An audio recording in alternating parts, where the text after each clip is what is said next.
Hello, everyone, to week 7 of the Sunday Social Podcast, Sunday Social Show. I don't care what Dylan thinks I call it. I call it what I see.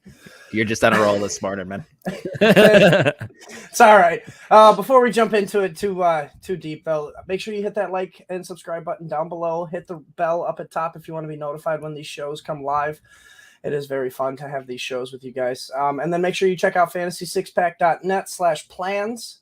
Get in the Discord, get in there for all access to us, Joe for his rankings, Alan for his betting, Dave and Chris for their DFS. I mean, you can pretty much talk to us about anything. Basketball's coming up here. We're starting soon. So get in there because I know Dylan's going to be rocking some DFS for basketball as well. That's that's where the money's made right now. That's for sure in the Discord with everybody we got going on there. So absolutely, it pays for it. It pays for the membership subscription itself pretty much in the first month. Maybe you pay for the whole year. But that's pretty much enough of our self-advertising. We shall move on here to what everybody wants to talk about, and that's the bets for the week, Alan. It's a rough week out there, guys. 6 teams on bye, injuries. Like, how are you approaching your bets this week? It is tough because there's teams that I typically would be betting that I can't. But this is why I take a broad approach for the first month and a half, because the situations like this where you're looking for the right number with the right team, it's best to understand as much as you can about everybody. You don't want to be asking who is Bajanet or whatever his name is, where's Shepherd University. I can't handle that slander, Alan. I can't do it. Secret page. You know what's funny? The irony of that is I know where Shepherd University is because my quarterback for flag football and the receiver played at Shepherd University. So that's the reason why I know where it's at. We actually did we did a national flag football tournament there one time randomly. But I was listening to some talk radio this morning, and there was a guy who was like, "Where is that even at?" He's like, "It sounds like a online school." And I'm like, "This is why you should get to know these people, get to know a little bit about rosters and the depth of rosters." So I'm approaching it honestly the same way I do every week, because I'm confident enough in my knowledge of the teams that I can make a bet no matter what. Like, I knew who PJ Walker was last week. I followed him when he was playing in the American Football Alliance and stuff like that. I know his background working with Pep, and I know Pep's background working with Peyton and this and that. So if the more you know, the easier weeks like this can become to kind of decide. So I'm not stressing too much. If I get a degree from the University of Phoenix Online College, does that mean I can be a quarterback? I can get drafted? I don't think so. I know. The best approach to getting drafted is apparently not to have a lot of film.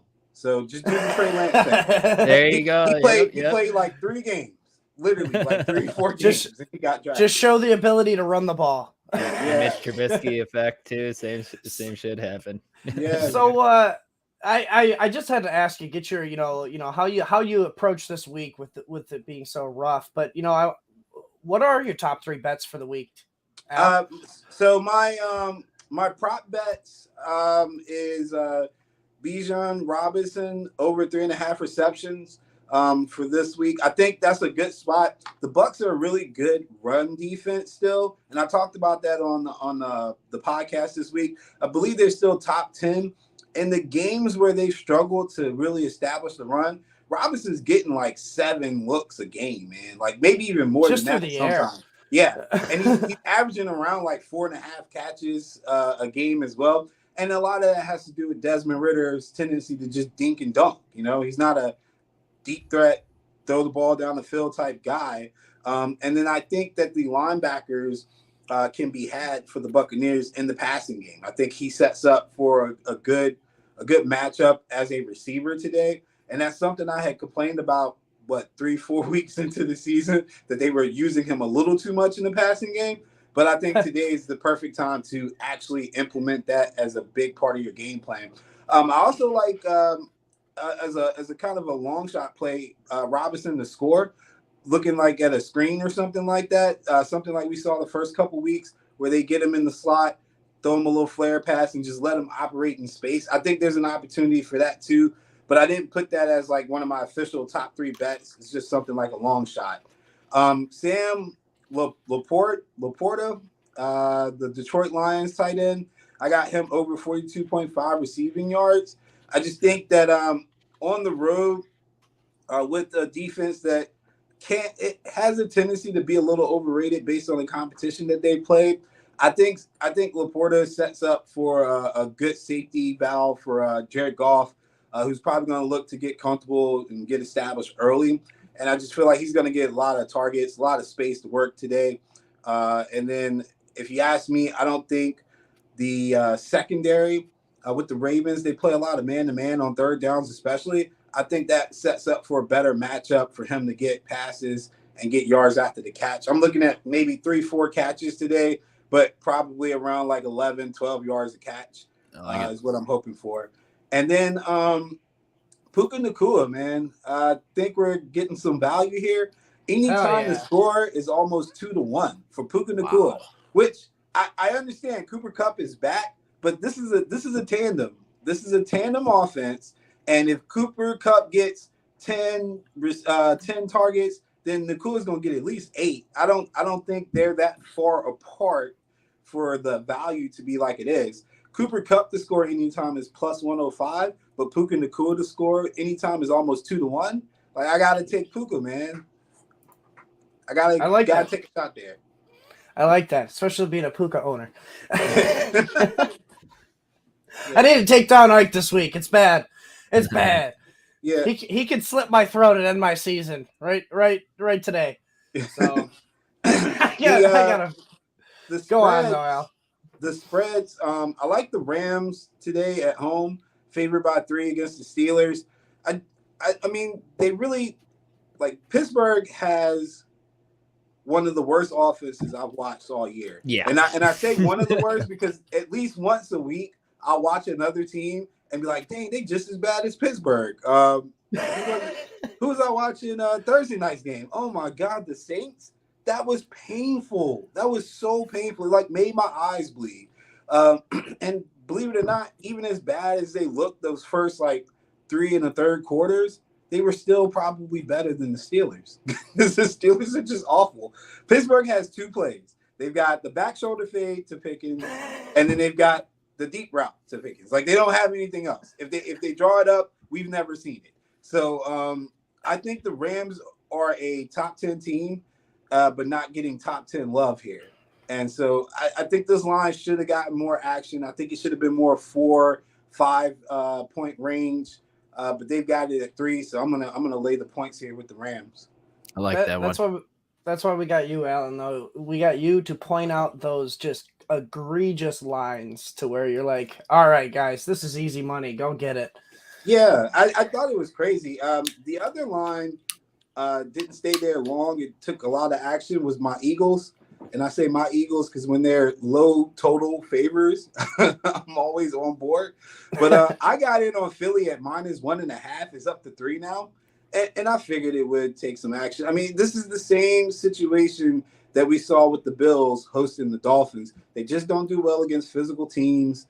It's nothing against the Eagles or actually the Dolphins offense, because if they can protect Tua, they'll get plenty of yards because that Eagles secondary is awful. But the problem is protecting Tua becomes an issue because Jalen Carter is an absolute monster. Yeah. And Jalen Carter, Jordan Davis. Yeah, I was gonna say he's one of 5 other people we could name on that defense. Brandon Graham. Yeah, it's just going to be disruptive. So, this is a game that, as a fan of the strategy and the X's and O's, I'm going to be all over to watch. Oh yes, because Mike McDaniels he has impressed me.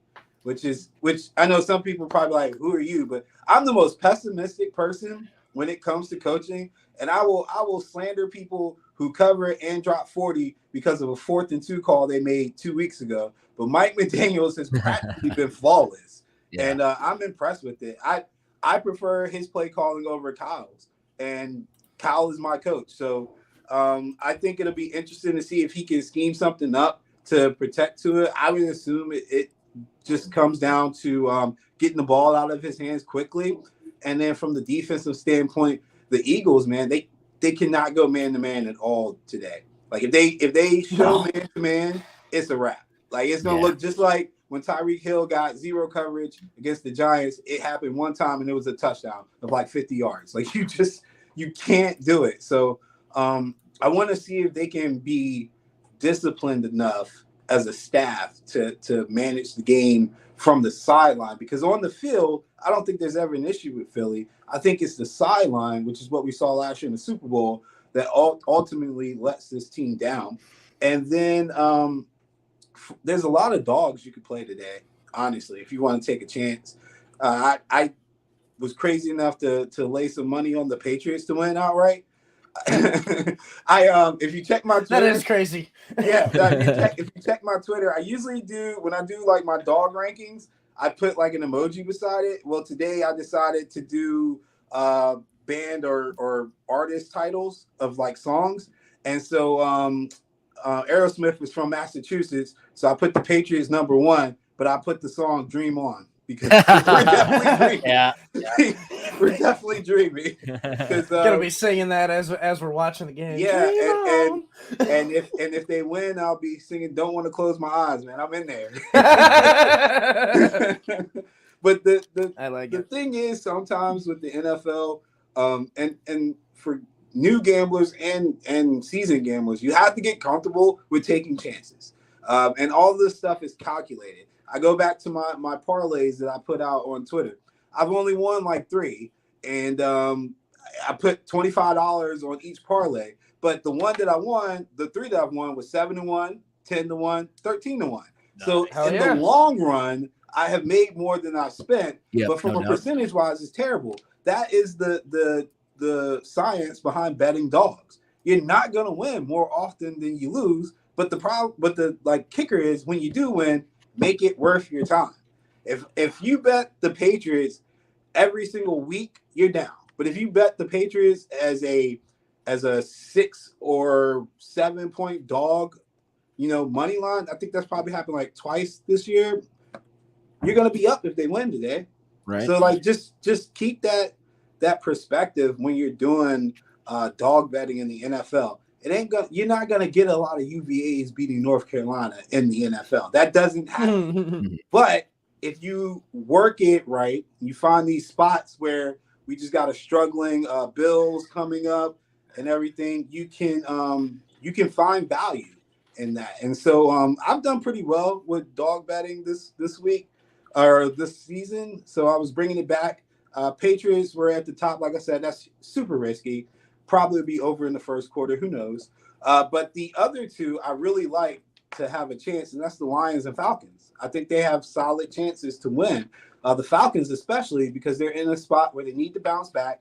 You can only imagine both teams will be highly motivated after watching the Saints look awful, because that just keeps giving them a chance. And then matchup-wise, the Falcons are more athletic than the Buccaneers, and their defense is actually a little bit underrated. And one thing about the Bucs offense that just frustrates you, they can't get off the field, or they can't stay on the field. Like, they're 3 and out so much. They're awful first down. They're awful third down.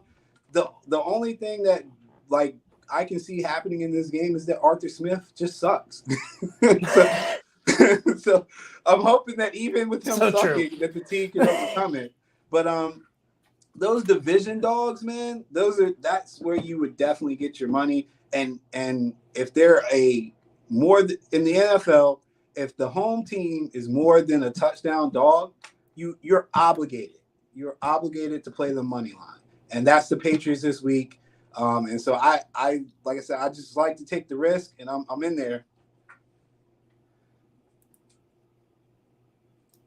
All right. Well, hey, I mean, you got to take the risk on those parlays. That's how you get those, high odds like you were getting, where you're winning 1-13 and you make your money back even in all those losses. So that is a smart approach to it that I've never thought of. I like that, Alan. But we do have to move on to our ranking section here. You're fine. No, hey, trust me, I'm a talker myself. Dylan can attest to it. So you are all good. But before you go, please, by all means, plug what you're doing this week, this year. Let everybody know where they can find you at. You can find me at Actively Lazy 85 on Twitter. And then hopefully tomorrow I'm going in for, I think, the final interview for ESPN Richmond. Maybe I'll get on the radio. If not, I'll at least be on the board and participating in some of their shows. Hopefully in the next month. And if that happens, I'll be plugging those shows, and you guys can find me on the airwaves. That'd be awesome. Hell yeah, absolutely. Good luck in that, man. Thanks, man. Appreciate you, Alan. Good luck in your bets today. Win another prop. All right, now it's time to bring on our top 5 ranker. He's at least top 10 right now. Hopefully he pops back into that top 5 position after this week. What's up, Joe? Top 5. What are you? You are top 5? I thought you were top 10 last week. Did you jump back in? I was number 6. I moved up the spot. Okay. Way to pay attention, Mike. Hey, you know what? That's not what I get paid for. I could go on about that, but okay. Did you see the edits I made? I was thinking the same thing, Joe. Yeah. Insert foot and mouth. I don't care. That's the fun of this show because I can say what I want. Yeah. But let's jump right in the rankings. So I'll just take it over, Mike, from you. Go for it, Dylan. Joe, first guy we got here is Jared Goff, who's been pretty solid and steady so far. ECR from our website has him QB 11. Joe, you have him down a little bit at QB 14 outside of a quarterback 1 this week. What are your thoughts here? Yeah, man. Look, he's been awesome. He's been a top 10 guy this year, tied for 9th in points per game. The problem is this week is the matchup, man. And, you do worry a little bit about this Lions offense just slightly without David Montgomery. I know, Gibbs is back. So that's something else we're going to talk about here in a second. But, I was looking back at, Montgomery he's the grinder, man. Like he keeps the short yardage, man. He's able to, get that offense going. I mean, look, last time they didn't have him, they won the game. It was against the Falcons, 20-6. That wasn't quite the game. That wasn't quite the game people thought that was going to be, right? So him not having David Montgomery is a bit of a downgrade for me. Yep. Plus that matchup, I mean, it's even worse than the Falcons. The Falcons have been surprisingly decent this year. But the Ravens are top notch against quarterbacks. They are allowing the least number of points per game. Not faced a ton of supreme talent here, but did shut down Joe Burrow, CJ Stroud in week 1, and we know what he's turned into. So I just think the matchup says it all, and you got to downgrade him a little bit. That makes sense, no doubt. Yep. The offense definitely takes a hit with Montgomery out, and Craig Reynolds is also banged up, and this is Jahmyr. Sounds like he's going to play, though, but I mean, Craig Reynolds is Craig Reynolds. Let's be real, guys.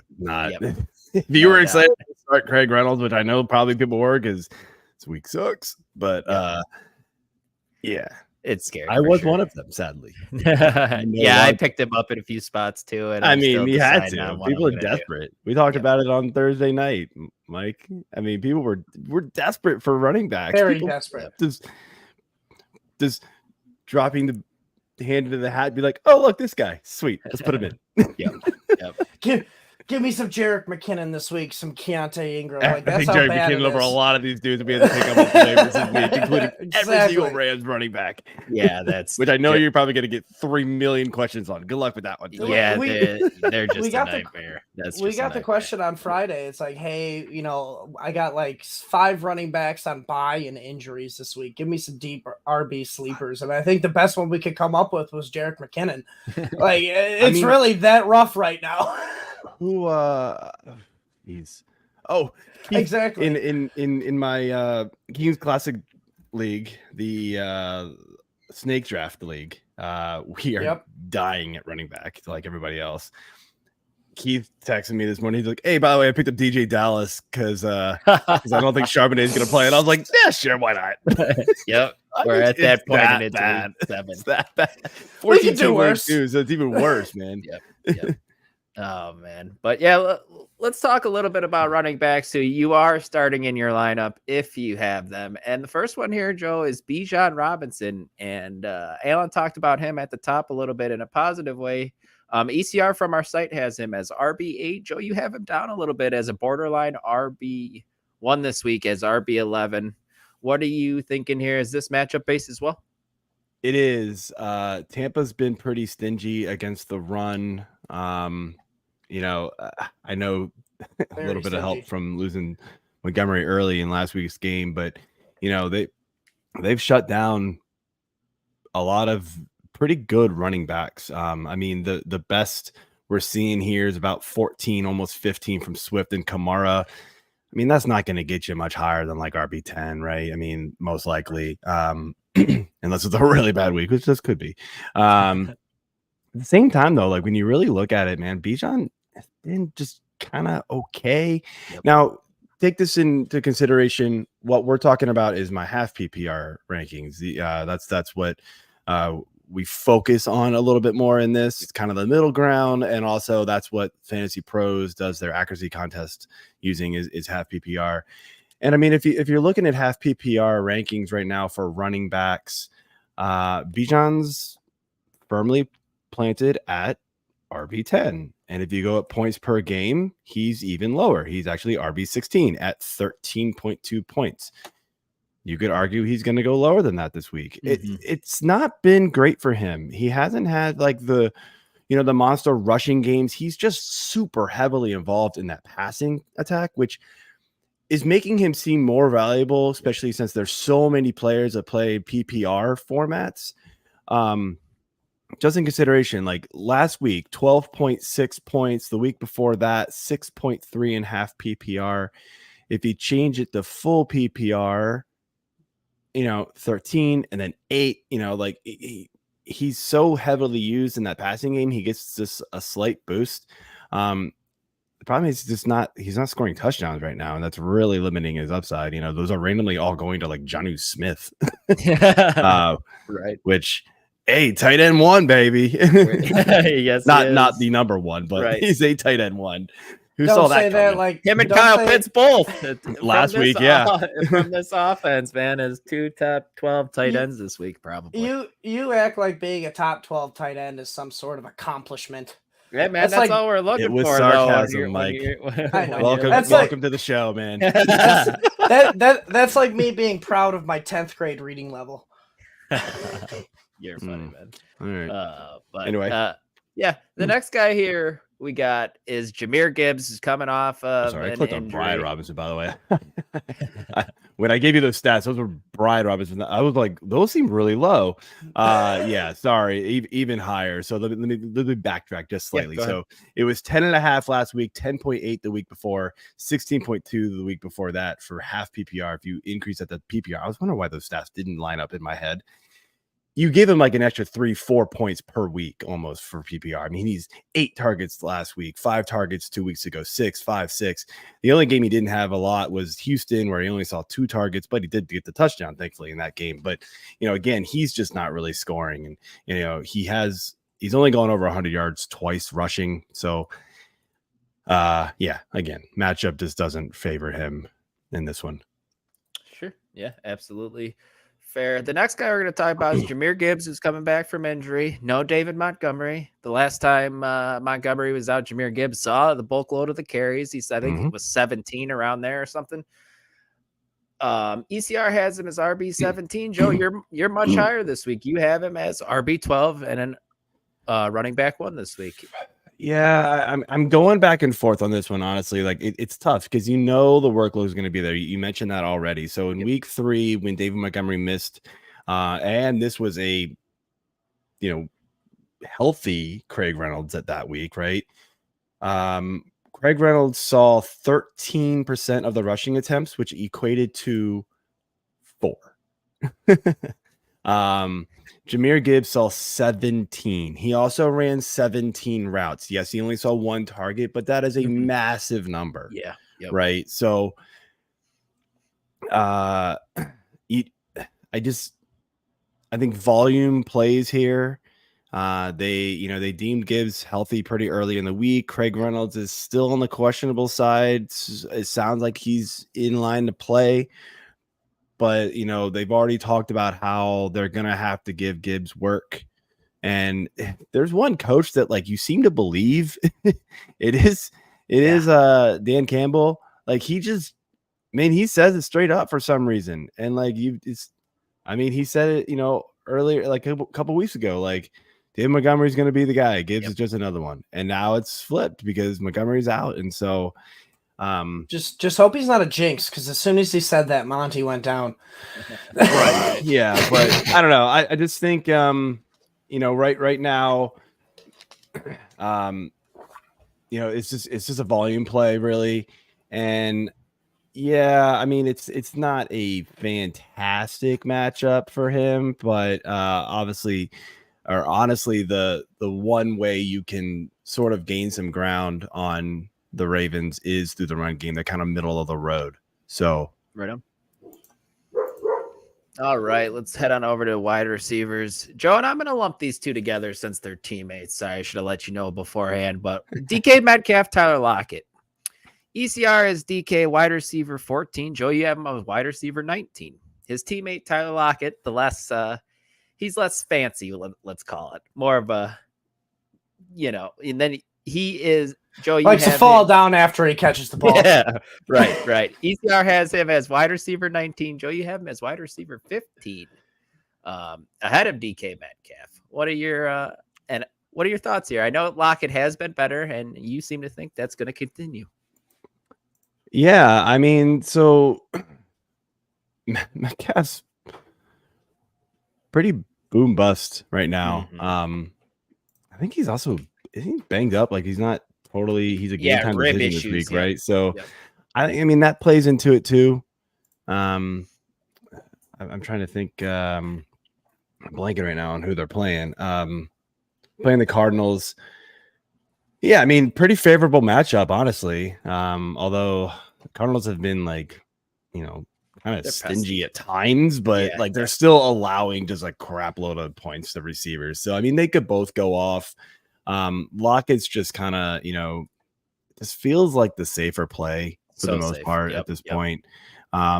It's going to be close. If it flip flopped, I wouldn't be totally surprised. The projections actually have Metcalf a little higher right now, but I think the projections are just expecting him to play. So if we get the good to go with him, then that could, I kind of expect this to flip or actually maybe just get him like back to back. It's going to be close. Yep. And we saw DK get a little pissed off last week when Geno missed him when he's running wide open. So I wonder if this is the time where he finally just gets peppered at targets, because we've seen when diva wide receivers get pissed off and kind of throw a tantrum. AJ Brown was one of them, right. Stuff like that. Maybe this will be the week. Maybe this will be the week for DK. The last guy we're going to touch on here is Amari Cooper. ECR on our site has him as wide receiver 18. Joe, you're much higher on him as wide receiver 13. It looks as if Deshaun is going to be good to go. We're hoping. We should find out here within the next half hour or so. But what are your thoughts here, Joe? Yeah, I mean, I think this is just me expecting Deshaun Watson to play and just pumping him up a little bit. Yep. I mean, he's seen a good number of targets even the last couple of weeks, and he's had a really good game last week. Despite only catching 4 of them, he caught that 158-yarder, which really helped. But I mean, getting Deshaun back is just going to make him so much better, so much more consistent of a player. I mean, he 7 for 10, 7 for 8 in week 2 and 3 with Deshaun. And then as soon as Deshaun was out, it was 1 for 6, 4 for 8. I mean, like he's just going to catch way more passes. Just those quarterbacks there for Cleveland behind him they're just not good. So yeah. PJ Walker's better, but you want Deshaun in there, and hopefully that shoulder holds up for him. Yeah, 100%. I agree with you there. But before you get out of here, Joe, why don't you go ahead and plug some stuff and let people know where they can find your work. Yeah, absolutely, guys. So obviously fantasysixpack.net is where you can find all of our stuff here. Our rankings are updated this morning. They will be updated again once the inactives are announced here. You know, mine are usually within like 45 minutes, a little bit after, once I do some tweaking. And then obviously I write the usage report that goes out Tuesday. And yeah, you can find me on Twitter at F6P_Joe and jump in that Discord, guys. That's where the real action's at. Yep. Alrighty, Joe. Thank you, man. Good luck in Appreciate your you. rankings this weekend and your matchups later. Yep. Hopefully you can go top 3 this week. Peace. Yeah, that'd be good. All right. Now we're to the meat of the show here. And Jordan gave us the heads up last week. He was not going to be able to make it this week, so we got ourselves a special guest from the Friday show. Welcome, Mike. How's it going? Cold. You look cold. You look a little rough this morning, man. I ain't gonna lie to you. You're probably up early, right? Wasn't there a F1 race this morning? No, I was up early because my dog, my puppy. Yeah. Right on. There was no F1 race? It's on at like 12 because they're in America. Oh, okay, yeah, that makes sense just to go right up against the NFL the NFL schedule. I know it is kind of a crap slate in the noon game, so maybe that's their thinking, but still that seems weird to me. Yeah. It's not smart. It's not smart. But you don't go against the NFL. That's why ESPN has to. Is there even baseball? ESPN has to. There is actually, but I'm assuming ESPN has to throw something on the screen. That's what it's on, right, Ike? Yeah, so that's what they'll have on. That makes sense. But Mike, how about you jump into stuff, man?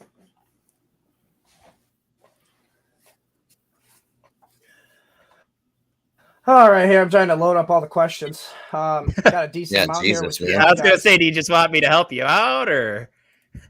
Yeah, help me out. Yeah, just all right. We got first one from Beast Mode here. We got Gibbs or Raheem Mostert. This is an interesting one. Ike, you're the special guest. Let's let you start here. I'd still go Mostert. Ravens have a decent rush defense, so I know he's going to get a lot of touches, but still, I'm going Mostert. He'll probably find the end zone more likely. Yeah. Do you have? You probably still have Mostert ranked as like a top 8 guy, right? I'm assuming. Oh yeah. Yeah. And like we just talked to Joe. Joe does have him as a running back. One is RB12, but yeah, I think you go Mostert here as well. Mike, you agree? Yeah, he's got the most touchdown upside probably out of any running back right now, outside of CMC, who's just scoring every week. Yeah, there's just some ridiculous stats right now with this Miami backfield that I said it on the Friday show, and credit to the Ringer Fantasy show. They talked about it. The Dolphins are averaging more yards per attempt on the ground than Patrick Mahomes is yards per attempt, which is just, that's absolutely crazy to me. Weird. Yeah. What up, Dion? We got Brandon Ayuk, Mike Evans, Jordan Addison. He needs one. Ayuk. Man, that's they play Minnesota. Yeah, give me Ayuk as well. Debo's been rolled out. Ayuk's daddy in the offense. CMC's banged up a little bit too. They may not rely on him as much. Yeah, give me Ayuk.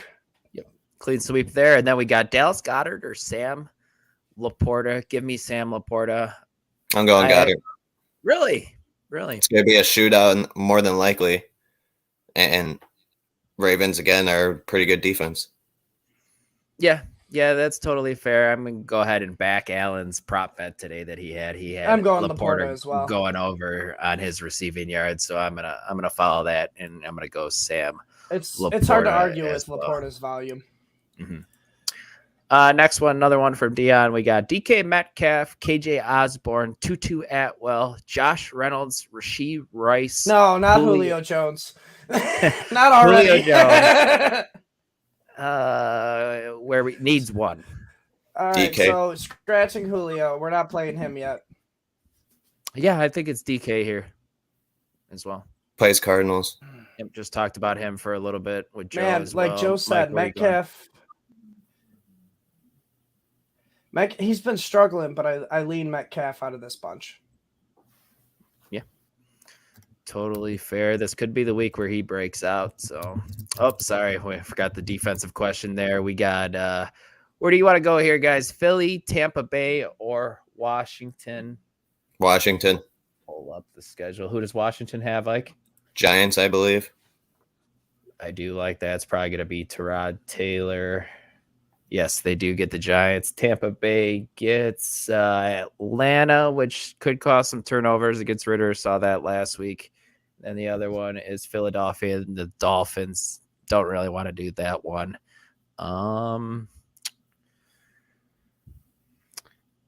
Give me Washington as well here. Mike, where are you going?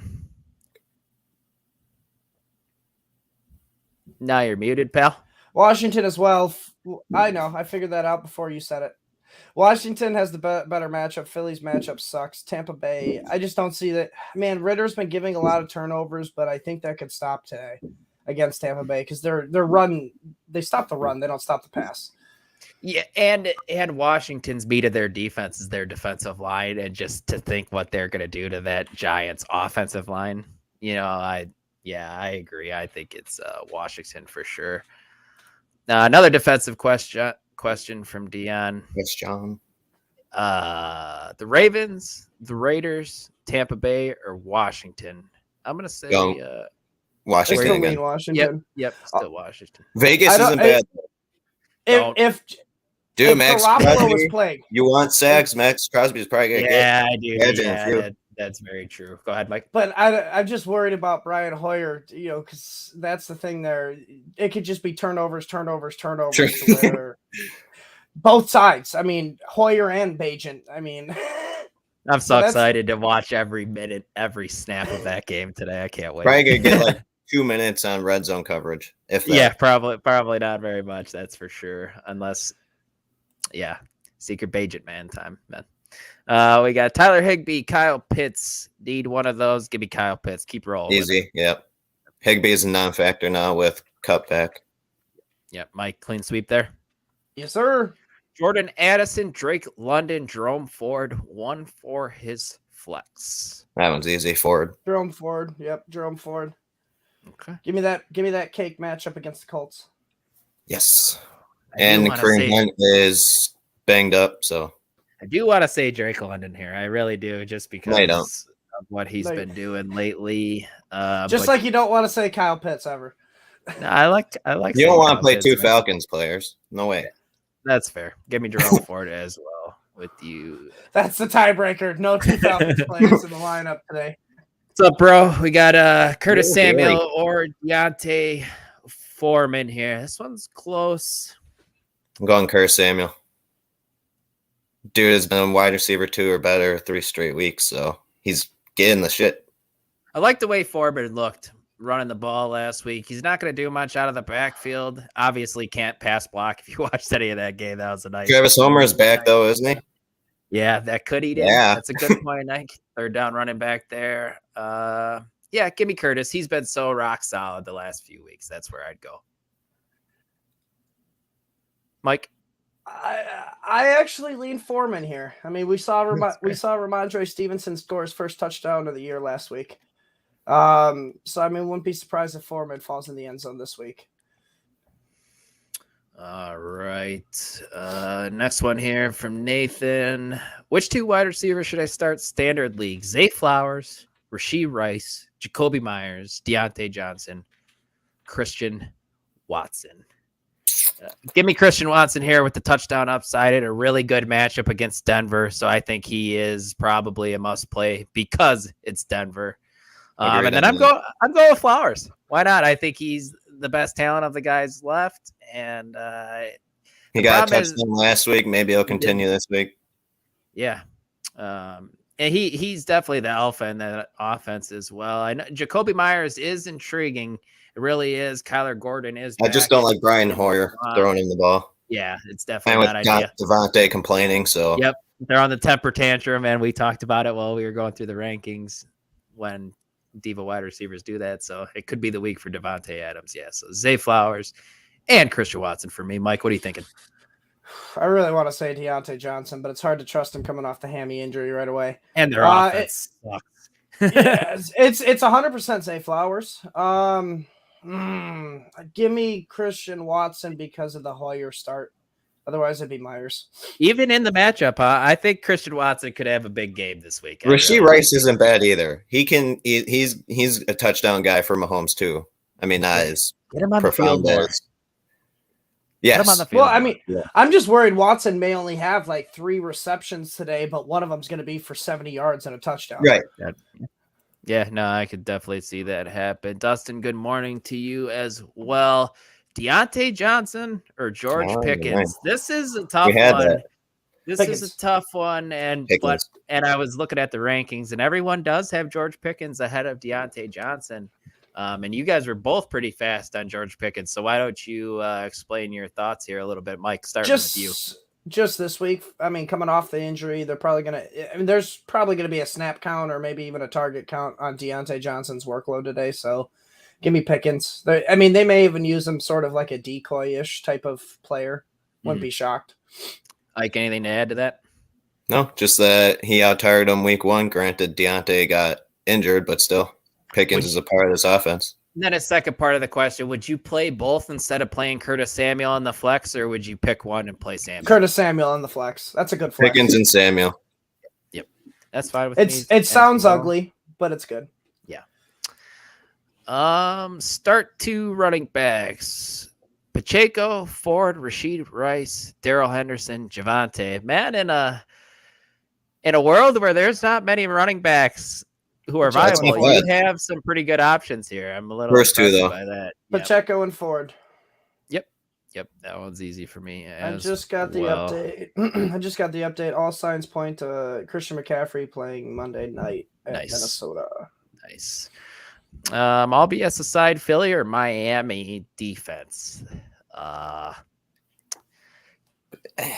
That's tough. I'd rather play anybody else if I'm being honest. I'd rather play the Bears defense. This game has to probably have the highest over-under or the highest game total on the slate, so that really does scare me. But Philly's more turnover prone, but Miami's defense sucks. So leave it.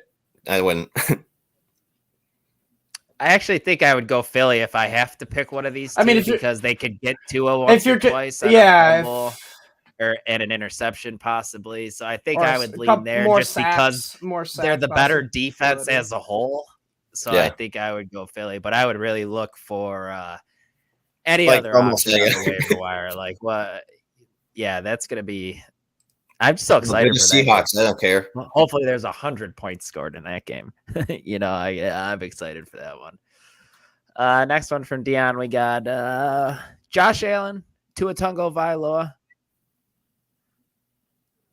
Tyler Lockett, Mike Evans, Josh Reynolds, Jerome Ford. Need one wide receiver and flex. I'm assuming the flex spot is super flex. I'm not 100% positive here. So why don't we just start with the flex? So we got Tyler Lockett, Mike Evans, Josh Reynolds, Jerome Ford. What's up, Joe? Hey. I'm filling in for Mike for just a second. All right, I'm going to go Ford on that one. Yeah, I think I lean there as well, Joe. Oh, no, maybe not. I think I lean Lockett, actually. Ford? Ooh.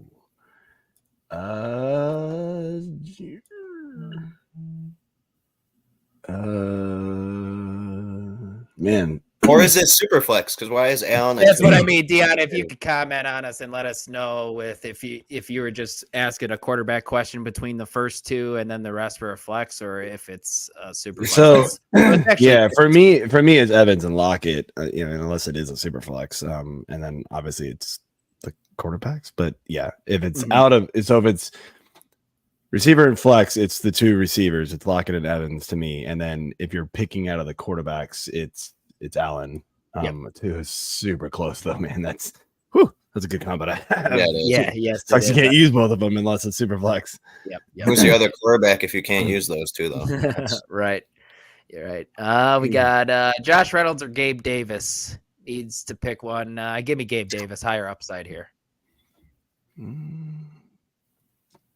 Yeah, I'll go Gabe. Yeah, I guess, man. Gabe Davis gets you those dud games, but yeah, you're probably right. He's frustrating for sure. And then need one at the quarterback position. Brock Purdy, Geno, Matthew Stafford, Baker Mayfield. You think That's Stafford? Here? Yeah. Stafford against the Steelers, decent matchup, but Purdy, man. I'm going Purdy. Yeah, he's so nice and safe against Minnesota in a really good matchup on Monday night as well. And we just got word that McCaffrey is expected to go, so I think give me Purdy here as well. Oh, sorry. It was a defensive question. Yeah. Yep. Baltimore, Seattle, Las Vegas, Washington, Indy. I think we're rolling. I'm rolling with the Commanders still. Yeah, I'm doing Washington. Yeah, I've got him as my number 2 this week. Very nice. Next one, another Brock Purdy question. Jordan Love in a really good matchup against Denver or Brock Purdy here? I'm still going Purdy. I'm going Purdy. I trust him more. Yeah, I know the Jordan Love matchup is really enticing, but it's Purdy. Yep. And then Washington D. I'm assuming Las Vegas D and Seattle defense. Still Washington for me. Yep. DeAndre Swift, James Cook, Javonte Williams. Somebody want to help me out? Oh, Najee Harris probably. Yep. Which one out of that group Swift. for flex or running back? I think that's Swift for me as well. And then another one, Rams defense, Browns defense, or the Raiders defense. Browns. Baltimore might be in there too. Oh yeah, Baltimore too, don't. But it's Browns for me. Yeah, it's Browns. Actually, I've got Vegas a little bit higher, but yeah, I'll go Vegas. I think, I think you said something earlier on, like where man, that could just be Sack City. I really could. Yeah, Max Crosby, I can just feel getting to him 2 or 3 times. Yeah, that makes sense there. Next one here. Pick 2 full PPR, Javonte, Rashee Rice, Jackson Smith and Jigba, KJ Osborne. This is a good one. This is a good one. Give me Osborne here. I want Rashee Rice, especially in that matchup. Rice. Ooh, that's close between those two. Joe, what are you leaning here? I'm trying to look them all up here. I'm going to go with you. I'm going to go Rashee Rice here, and I'm going to go KJ Osborne as another one. I'm going Rashee and Javonte because KJ plays 49 or no, who they play? Yeah, they play 49. Yeah, okay. Yeah, I don't like that very much. I'm sticking with Williams. It's close between Rice and Osborne, but I lean Osborne just because they're gonna have to you kind of expect them to have to pass to keep up here. But LaPlant is back. If you guys want to swap me back out. All right, Joe. I did that real quick. My 2 cents on this is Javonte and Rashee Rice. Yeah. Javonte's been getting the work in PPR. He'll give you a safer floor out of these options. Probably give you as many targets as JSN getting 5. Right. Because I know Dylan likes to talk about him getting 5 like it matters. But it's Rashee Rice with that high upside game against the Chargers too. I think I agree with Joe about the Osborne thing. They're going to have to throw. It's just I think Kirk Cousins is going to be on his back the whole game, so it's going to be hard to throw. Yeah, that's fair. Jason, good morning to you as well. Better floor play, Justice Hill or Jaylen Warren, full PPR. Give me Jaylen Warren here. I think his involvement in the passing game gives him a solid floor and gives him makes him a solid safe play. Hopefully, you get 8 to 12 points in PPR. So, what do you think, Mike? Yeah, if you're talking about a floor here, it's Warren. Justice Hill splitting the carries with Gus, and it's a worse matchup against the Lions. I believe they're number 1 against the run. If I look it up here, or number 1 against running backs. Yep, allowing 11.8 a game in PPR. So I'll play Jaylen Warren there. Deontay Johnson coming back might take away from those Warren targets. That's what I might a little worried about. Sure. Mike Evans, Jacoby Myers, Gabe Davis, Tutu Atwell, Jamison Williams need 1 wide receiver, 1 flex. That one is Mike Evans and Jacoby Myers for me. Agreed. Gabe Davis. I was gonna say you don't want Gabe Dave over Myers still. No. Myers is so much safer. I don't really care that that Hoyer is the starter. It ticks him a little bit, but I think Myers is still going to be fine. I just don't expect a big game from him. With him just being fine, like just fine, I think I'd rather lean Gabe Davis just because like they're playing the Patriots. All right, and what does Bill Belichick like to do? Take away your best weapon. What's their best weapon? Stephon Diggs. So think I don't think you can take away Stephon Diggs. I don't think so. Oh yeah, I said try. Yeah. Try. So it might just give less attention to Gabe Davis. So I leave Mike Evans to Gabe T. Davis. Windy in that game too, so the deep bomb might not be a thing. Interesting. Right on. That's a good little tidbit of information there. I understand going Myers over it though. It is safer. We got the Lions, the Rams, Seattle, Washington, Indy. Washington. This one's close between Detroit and Washington for me. Now they could probably get Lamar a couple times, once or twice, maybe fumbles, but give me Washington here because I expect Sack City. Sack City, y'all. Yeah, give me I mean, man, Washington, they're gonna pull you in because remember they played that really good game before the week before they played the Bears, and then I remember your brother Gary playing him in our home league. He got negative points. So like I'm definitely afraid they might pull one of those again, but still the sack potential leads Washington. So give me Washington. That game's also gonna be windy. From Jamie, what's up, my friend? Good to see you here with us this morning, as you are always. Tutu Atwell or Curtis Samuel? I think this one's going to be pretty easy for us. We're rolling with Curtis, right? Curtis. Yep. Curtis. Yep. Tutu since the last 3 games has only seen 6 targets. They get a touchdown though. Yeah, 1 week saved his touchdown. Yep, or one touch. Yeah, you guys. Yeah, whatever. We get it. Clayton, what's up, pal? Brock Purdy or Deshaun Watson? Give me Purdy here with Deshaun. Dirty Purdy. With the shoulder pain, and he can't get a massage. So it's a great matchup against the Colts, though. But no, give me Purdy just because of the injury. I mean, he's missed this many games because of it. I mean, it wouldn't be shocked if he's just a little bit rusty again. Sure. Next one we got here from Dylan. Nice, man. Tough name here. Kareem Hunt may not play full PPR. Would you go Henderson, Latavius Murray, or Jet McKinnon here? Oh God. Oh man. I'm going McKinnon. Out of these options, give me McKinnon. I'm gonna say Henderson actually. We're not helping Dylan at all there because I'm going to say Latavius. Can you tell me why it's Henderson though? Like just because someone has to get the carries in that offense. It's not going to be Zach Evans. I heard running back by committee here where I'm leaning the upside of McKinnon because I mean, what does he do? He hasn't done shit. But would you be shocked if maybe the Chargers actually got up in this game, possibly? And I think they're going to win, so sure. Then the Chiefs have to throw the ball, which includes McKinnon. We'll go to Pacheco now because Pacheco's the better player. He is the better player, but they're still involving McKinnon.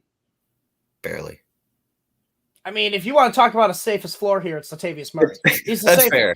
It's fair. That's why I'm going to go there, and he could get in the end zone. Didn't you just say it's going to be windy as well? Like so, yes, they get in the red zone. To make it easier for him, let's go Latavius. He's the safest floor, the highest ceiling, in my opinion, McKinnon, and the one that's the just right one that I don't want to play is Henderson. The one that could do very well, but very poor at the same time. Jason, man, I wanted to pull this up for you. Definitely have more than 3 viewers. I've been watching the thing this whole time, and we did answer your question. Facebook. That's why. We did answer your question, my friend. So maybe go ahead and go check it out. We were just waiting until the start sit segment, but good luck in your matchup, and I do appreciate you supporting the channel. Hopefully you liked and subscribed since we helped you out this morning. But the next one we got is from Joshua. One of these 3: Zay Flowers, Terry McLaurin, Jacoby Myers, full point PPR. To only be able to play one of these guys in a week with 6 bye weeks and all these injuries, and you're having to choose between these 3 guys, Joshua. Nice job on your team so far this season, man. Where are you guys going here? Zay Flowers and McLaurin were my two choices. But Zay Flowers is safer. He's Getting more the involved targets, in the man. offense. Yeah, he's more involved in the offense. It's just Terry McLaurin has been getting involved a lot more recently. Wide receiver 15 the past 3 games, I believe. Let me double check that. But I still lean Zay Flowers, though, because they're playing the Lions. They're going to have to throw the ball against the Lions because you can't run the ball against the Lions. Deshaun Watson is active. He's going to be a go today. Wide receiver 16, Terry McLaurin the past 3 games. Amari Cooper, Deontay Johnson from Dino. Give me Amari Cooper here. Amari Cooper, yep. Wide receiver 22 last week, PJ Walker. Yep, and now we got Deshaun. So I told you. Better weeks ahead. Curtis Samuel, Alexander Madison from Gary. This one's Curtis, Gary. Real tough to run on this 49ers defense. Real tough to do anything. But yeah, it's Curtis Samuel over Madison. Definitely. He'll see some targets, but not enough. You sit your bleh running backs against the 49ers. You start your studs against them. Yep. Jamie, have a good rest of your morning. Good luck in your matchups, my friend. Joe's got an interesting one for us. Deontay Johnson, Cortland Sutton, half-point PPR. Jair Alexander might not even play. He was questionable. Hey, they did get didn't they get Stokes back? Eric Stokes? I saw they did get Stokes. They did get Stokes. Yay. Yeah, exactly. That's what I mean. This defense isn't very scary. Man, I still lead Sutton. I don't trust a dude coming off hamstring injuries, even though it's been 5 weeks since it's happened. I just don't trust people off of injuries. Usually it's a little, kind of slow getting back into the mix of it. Yeah, I don't trust this Denver offense. It's been gross the last few weeks. Sutton's not seeing a ton of volume. One thing we do know when Deontay Johnson's on the field, what happens is that he gets a ton of volume. So using that as my tiebreaker, give me Deontay Johnson. Hopefully he is good to go off that hamstring injury. Next one, Jerome Ford or Brian Robinson? Where are you going here? Brian Robinson gets half PPR. Only because it's half PPR? I still lean Ford on this that one. Extra half point matters for Jerome Ford because he gets targets for the most part. But I think Ford gets a boost with the Deshaun Watson starting compared to PJ Walker. So give me Ford. Plus, windy game for New York and Washington, so Robinson's going to be on the ground a lot. Yeah, but the Giants, man, aren't good.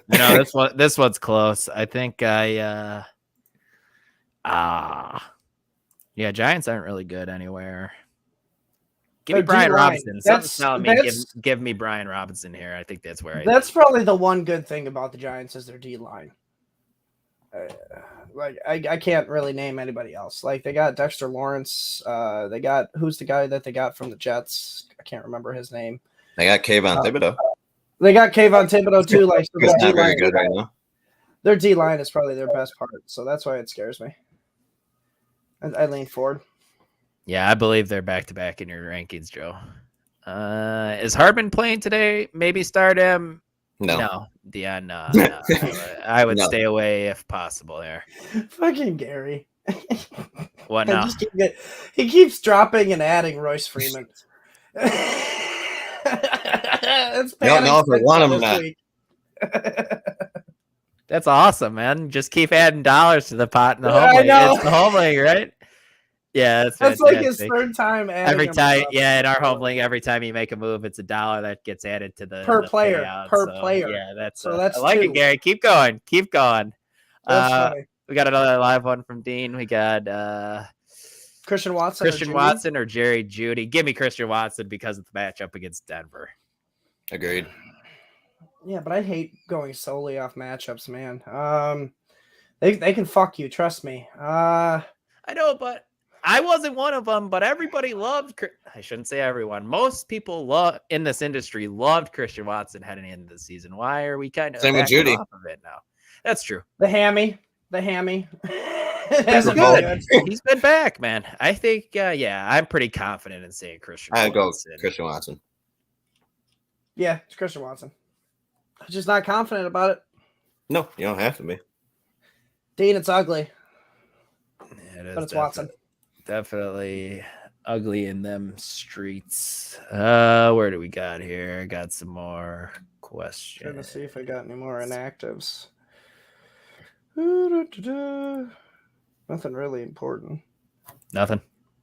No. Bailey All Zappi's the backup QB. Woohoo! Here we go, Ike. You might get to say Daryl Henderson here. Elijah Mitchell or Daryl Henderson? That's a Daryl Henderson for sure. Yeah, it's Daryl Henderson for me as well, with McCaffrey getting the go ahead. Yeah. Expected go ahead, I should say. Yeah, I guess. Because Jordan Mason's going to be involved there. It's basically the same thing you're dealing with. Just give me Henderson. Do you need me to pull up the Facebook questions? That's what I'm doing right now, man. I got it way ahead of you, my friend. We got Jackson Smith and Jigba, Jordan Addison, Michael Pittman. What was the first one? Time? Yeah, one more Jackson Smith and Jigba, Jordan Addison, Michael Pittman. Michael Pittman. Give me the 14 targets you saw last week. Pittman. Absolutely. It's twice as many as JSN. Well, good question here. Deshaun Watson? Go ahead, Mike. I was just going to say twice as many targets as JSN and one less target than Jordan Addison the past 3 weeks. Deshaun Watson, Matthew Stafford. Matthew Stafford. Stafford. That one was give me Stafford as well. Alexander Madison, Deonta Foreman. LaPlant. Man, that sucks. Both are going to have the same amount of volume. One's got a better matchup. Give me Deontay Foreman with hopes he falls in the end zone. I think give me. Although rankings would definitely tell you Madison's going to be higher than Foreman. Yeah, give me Foreman here too, and then you got Devonta Smith or Mike Evans. Devontae. Yuck. It's Mike Evans for me. That's so yuck. It's gonna be a shootout though. It is, I know. You're right. God damn it, you're right. Devonta Smith, unfortunately. If he doesn't do anything this game, then it's to worry about him. Yeah, if he doesn't do anything, you're playing Mike Evans over him for the rest of the year. But play Devontae this week. Did you guys talk about Kareem Hunt being active and Hunter Henry being active? No. Well, they are now active. We already knew this, I think, but Daniel Jones is ruled out. Juju Smith-Schuster ruled out, and that's all I got so far. Craig Reynolds is active as well. Yep, that's it. Daryl Henderson. Might be a decent pickup. Daryl Henderson, Royce Freeman, Kareem Hunt. Give me Hunt here with him active. I don't trust anybody in the Rams backfield now that Kyron Williams is not there. And they did my boy Zach Evans dirty. Number one waiver claim. Yeah, brutal. Zach Evans. It was the DeMarcado situation all over again. Just I didn't pull the trigger on him. I watched Zach Evans get 14 carries for 100 yards and a touchdown today. That'd be fantastic. I'd be pissed off because I didn't. I'd be pissed off, he says. Oh, my gosh. The play where you going here? Freeman, Henderson, Kareem Hunt. Freeman, Henderson, Kareem Hunt. Yuck. Freeman, Henderson, Kareem Your Hunt. cough or the question? Both. Give me Henderson because of the familiarity in Sean McVay's offense. Yuck. We got another defensive question from Dean here. We got the Raiders, the Seahawks, the Eagles defense. The Raiders. Who the Seahawks? You really are. You're planting your flag on the Raiders defense this week, huh? I know, man. Just Max Crosby is gonna get. Come on, it's Tyson Bagent slander. I won't stand for it. Who the Seahawks got? Why am I missing? Arizona. Cardinals. That's not bad either. I like the ball though. He's so smart. Seahawks don't have much guys to get sacks. He has not been great as of recently, Dobbs. Let me look here. He has 3 interceptions just in his last 3 games compared to 4 touchdowns.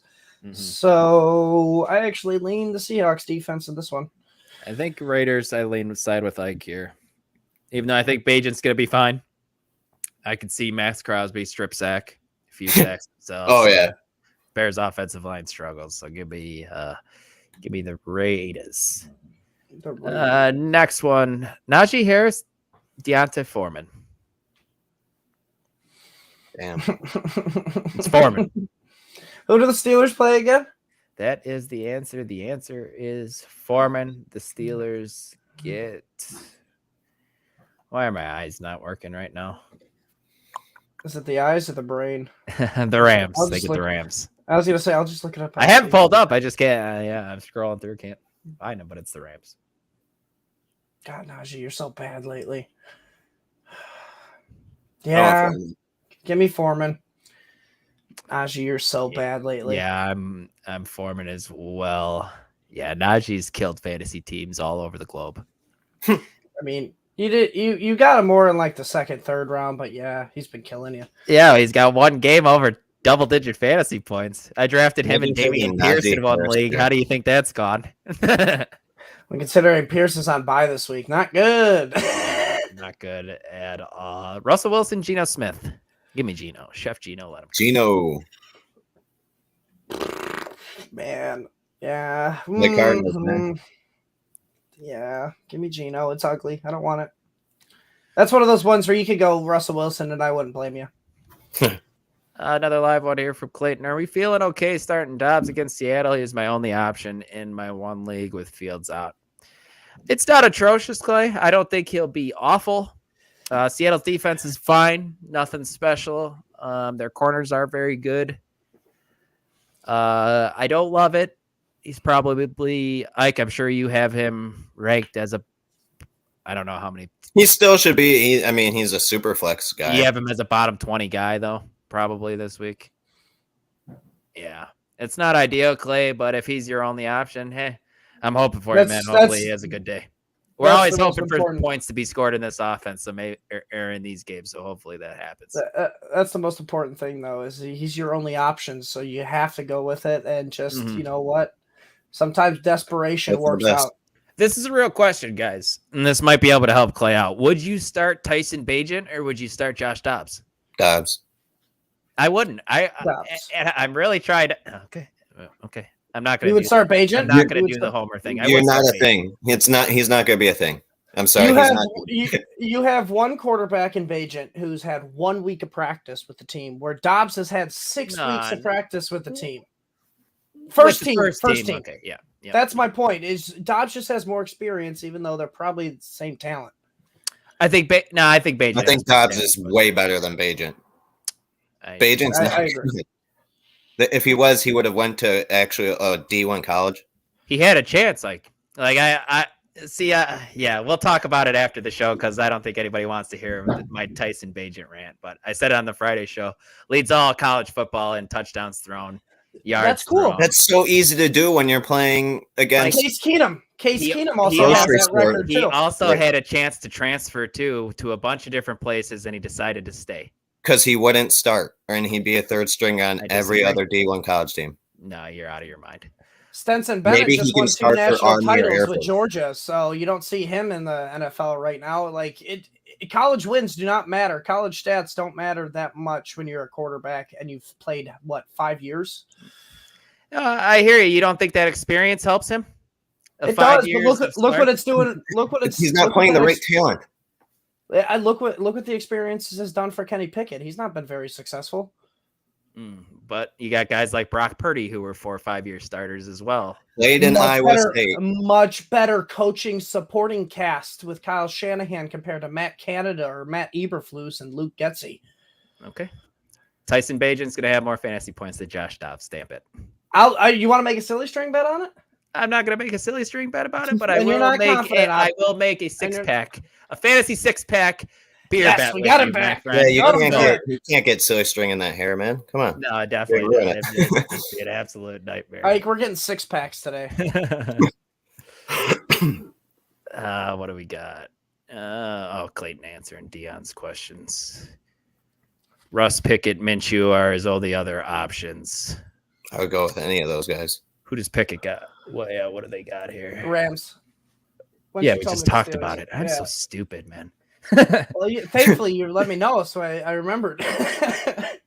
Man, with Jahmyr being out, I almost contemplate going Russ. I know you said Yeah, you can't start Minshew this week. That's just asking for trouble against the Browns.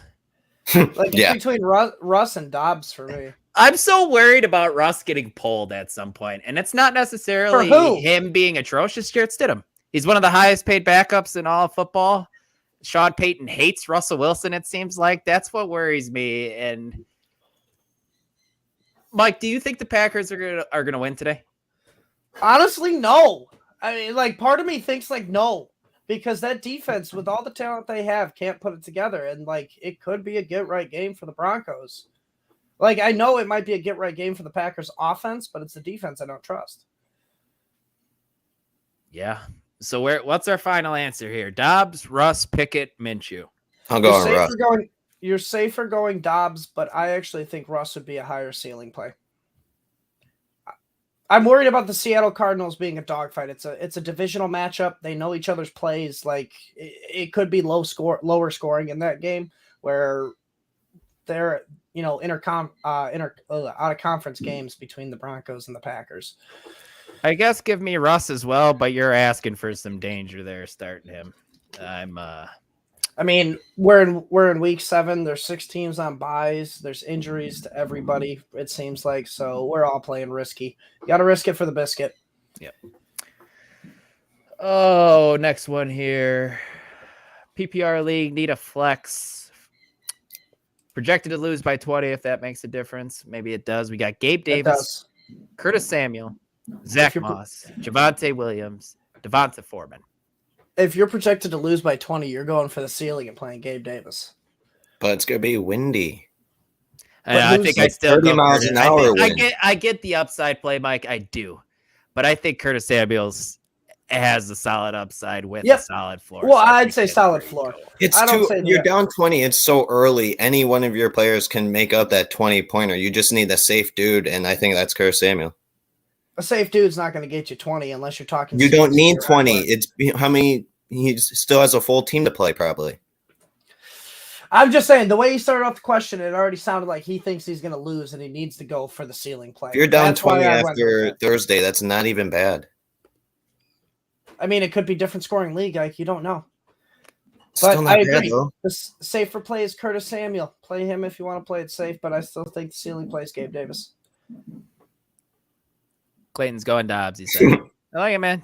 If that's your gut play it, my friend. I got no problem with that with those options. So, well, he just said he had 32 points from Kirk, and so go the safer option with Dobbs then.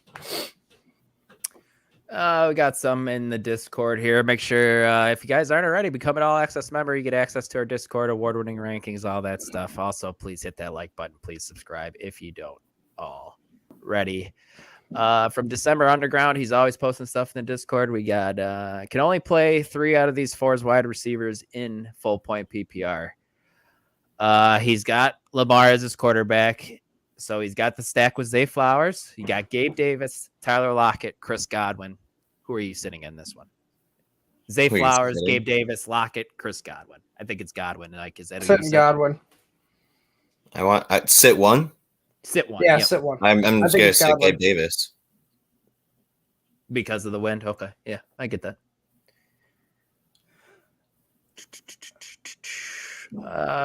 Another one here.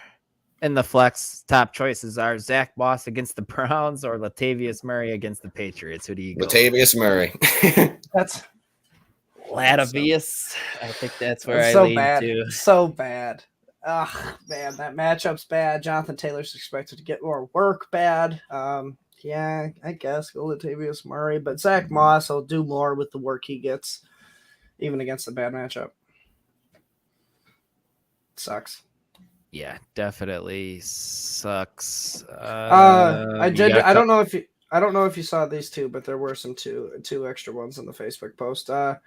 From Eric, pick 2, Marquise Brown, Godwin, Mike Evans, Amari Cooper, or Zay Flowers.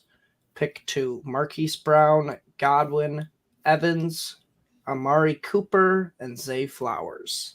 Zay and Evans. Zay and Evans for me as well. How do you sit Marquise Brown after what he's been doing, though? That's the hard one. How do you sit Zay Flowers and Mike Evans for what they've done recently? I mean, that I'm more looking at possibly sitting Evans, but that is the ballsy call. No, you play Evans and Flowers, but if you wanted to play Marquise Brown over either two, I don't blame you. No, you know what? Actually, I disagree. I disagree with my previous statement. I go Mike Evans and Amari Cooper. Cooper over Flowers. Yeah, that's fair. You got any more? Or you want me to pull some? Another Eric wants to know KJ Osborne or Chris Godwin. That's brutal. That one's Godwin for me. Mm-hmm. Yeah. The only hope you can kind of hope for right there is the Falcons have allowed 10 passing touchdowns compared to 1 rushing touchdown. So maybe Godwin gets a touchdown compared to Osborne just chasing targets all day from Kirk Cousins. Mm-hmm. I got one here. James Cook or Jerome Ford or Craig Reynolds? You guys go with Jerome Ford, James Cook? James Cook. And is it start 2? Yeah. Yeah, Jerome Ford. Oh, okay, yeah, that is then James Cook and Ford. Non-PPR, Jordan Addison, Zay Flowers. I think we've already pretty much answered that. Flowers. Non-PPR, it's Flowers, yeah. PPR, it's Flowers. Half PPR, it's Flowers. Every scoring format, it's Flowers. Sorry. You should be. You should be sorry. Kadarius Toney, Wan'Dale Robinson, full point PPR. That's Wan'Dale. Are you just giving me the choice you had that one day? I went, Okay. but I went Toney here. I picked him up over Kadarius Wan'Dale Toney. Robinson. I think. Tell him why you did that, though. Steal and play, right? You went with the ceiling play. Wan'Dale has technically been safer the past 3 weeks. Yeah, it's just not ideal. Neither option's ideal, but Wan'Dale's second on the team in targets past 3 weeks behind Darren Waller by just 1, so he's technically safer. Now he's getting, vaulted up by that 1 8 target game out of those 20 targets, but still. Sure. Geno Smith or Jordan Love in a great matchup against Denver? Jordan Love. I think it's Geno against the Cardinals as well. Actually, you wouldn't go Love in a get-right game against that Broncos defense? Don't like him. He completes 53% of his passes. I'd rather. Yeah. I mean, 53% can work against this defense. It really can. I mean, they allow the second most quarterback points at 20.8. They allow the most. This is the part that scares me is they allow the most running back points, and it's by the Broncos suck, 3. man. We know. So Yeah, we get it, but Jordan Love sucks too. So what sucks worse? The Broncos defense or Jordan Love Broncos right now? defense for sure. Thank you. But Geno playing a That's good what I matchup mean. against Arizona is way better than Jordan Love sucking against the sucky defense. That's why I think you go Geno as well there. And before you assholes call me a homer, I would start Jordan Love over Tyson Bagent this week. I would do that too. I would too. Does that make me a homer for wanting to start Jordan Love over? Absolutely. Yeah. You don't get any more Jordan Love questions. Nah, I don't like. There's not many compliments I want to give you, Mike LaPlant, but you're not very homerism. I don't know. Yeah, Homerish. I try my best. Yeah, you do a pretty good job of doing that. Cortland Sutton, Jerry Jeudy, Curtis Samuel. Where are we going? Samuel out of those 3. Yep. Curtis. Yep. Full PPR. I hate that Bieniemy is making Curtis Samuel relevant, but leaving Jahan Dotson in the dust. It makes no sense, Bieniemy. He's not in the dust. He's taking kicks or whatever. Or play snaps. Might as well be in the dust. Yeah, definitely not. Get him great. involved. They got to turn him into a long snapper next. Jahan Dotson's got to be one of the biggest misses in the industry this offseason, right? Like, I'm trying to remember off the top of my head. Maybe me not drafting Kenneth Walker anywhere. That's a pretty big miss by myself. Or taking DJ Moore over Stephon Diggs in our home league's probably not the greatest idea. I didn't do that. Yeah. Devontae You took Smith somebody over him. Allen. CD and Amon-Ra St. Brown. I still wouldn't have done that. I do. Yeah, I do regret. I do regret doing that. I probably would have took Diggs over CD, but I'm fine with Amon-Ra. Yeah, I'm fine with Amon-Ra too, but CD, unfortunately. It's all right. You didn't pick Devontae Smith over Keenan Allen. Yeah, who would do that? No, that one's rough as well. Need a ceiling play. Josh Downs, Jackson Smith, and Jigba, Jalen Warren, Darren Waller, Quentin Johnston. Yeah, say that slower. It's not Quentin Johnston. We know that. We got Joshua Downs, JSN, Jalen Warren, Darren Waller. I think it's Josh Downs. It's not JSN either. I think it's Josh Downs if you're looking for the ceiling play, right? Because they're against the Browns. That's probably what I was leaning. Damn it. They're against the Browns. Oh, yeah. Fuck. I almost leaned Jalen Warren. I almost leaned Jalen Warren there. JSN's only getting the 5 targets, like you said. I mean, it is a good matchup. But I lean Jalen Warren. I mean, Warren's going to get 5 targets easily. Yeah, I don't hate that. We got another live one here from Dylan. Would you go Hunt, Darrell Henderson Jr., or Latavius Murray? Want to roll with Hunt. He was on the injury report till recently, though. I don't blame you for going Hunt against the Colts. It is a good match. Better than the other 2 options, so. 9th most points to running backs. They like to run the ball. Maybe Deshaun Watson's, injury is enough to have him play but not throw a shit ton. So I guess I would lean. I can make the argument with you, Dylan, to go Hunt on this one. Yeah, totally fair. Need a flex, PPR, DJ Moore, Jalen Warren, Sam Laporta, Rashad White, Jeff Wilson, Zach Moss. I repeat, DJ Moore, Jalen Warren, Sam Laporta, Rashad White, Jeff Wilson, and Zach Moss. Oh, jeez. DJ Moore still for me. I guess. Give me the options after DJ Moore again, because I am leaning him. Jalen Warren, Sam Laporta, Rashad White, Jeff Wilson, Zach Moss. It's between Laporta and DJ Moore. I'd rather play wide receiver or tight end any day. If it's tight end premium, you go Laporta, but if it's not, go DJ Moore. That one's a tough one. If you really need running back help right now, would you drop Miles Sanders for Latavius Murray? There has to be someone else you can drop. I don't think I'd make that either. That's pretty. That's a little bit too much. Mike, what do you think? Okay, one more time. I was typing. He has Chuba as well. Would you drop Miles Sanders for Latavius Murray if he's really needing running back help this week? Oh, this is close to a question we got on Thursday. So I'd still rather drop Chuba instead. If you got to drop a stud right now just to try and get through the week, I mean, if you're 2-4, 1-5, I understand it. You need to get the win. Drop Chuba in that case. Keep Miles Sanders. But if you're sitting, 4-2, 5-1, maybe even 3-3, I think you can get away with it. Just you can punt on this week a little bit with that because you don't want to be dropping, Miles Sanders for Latavius Murray.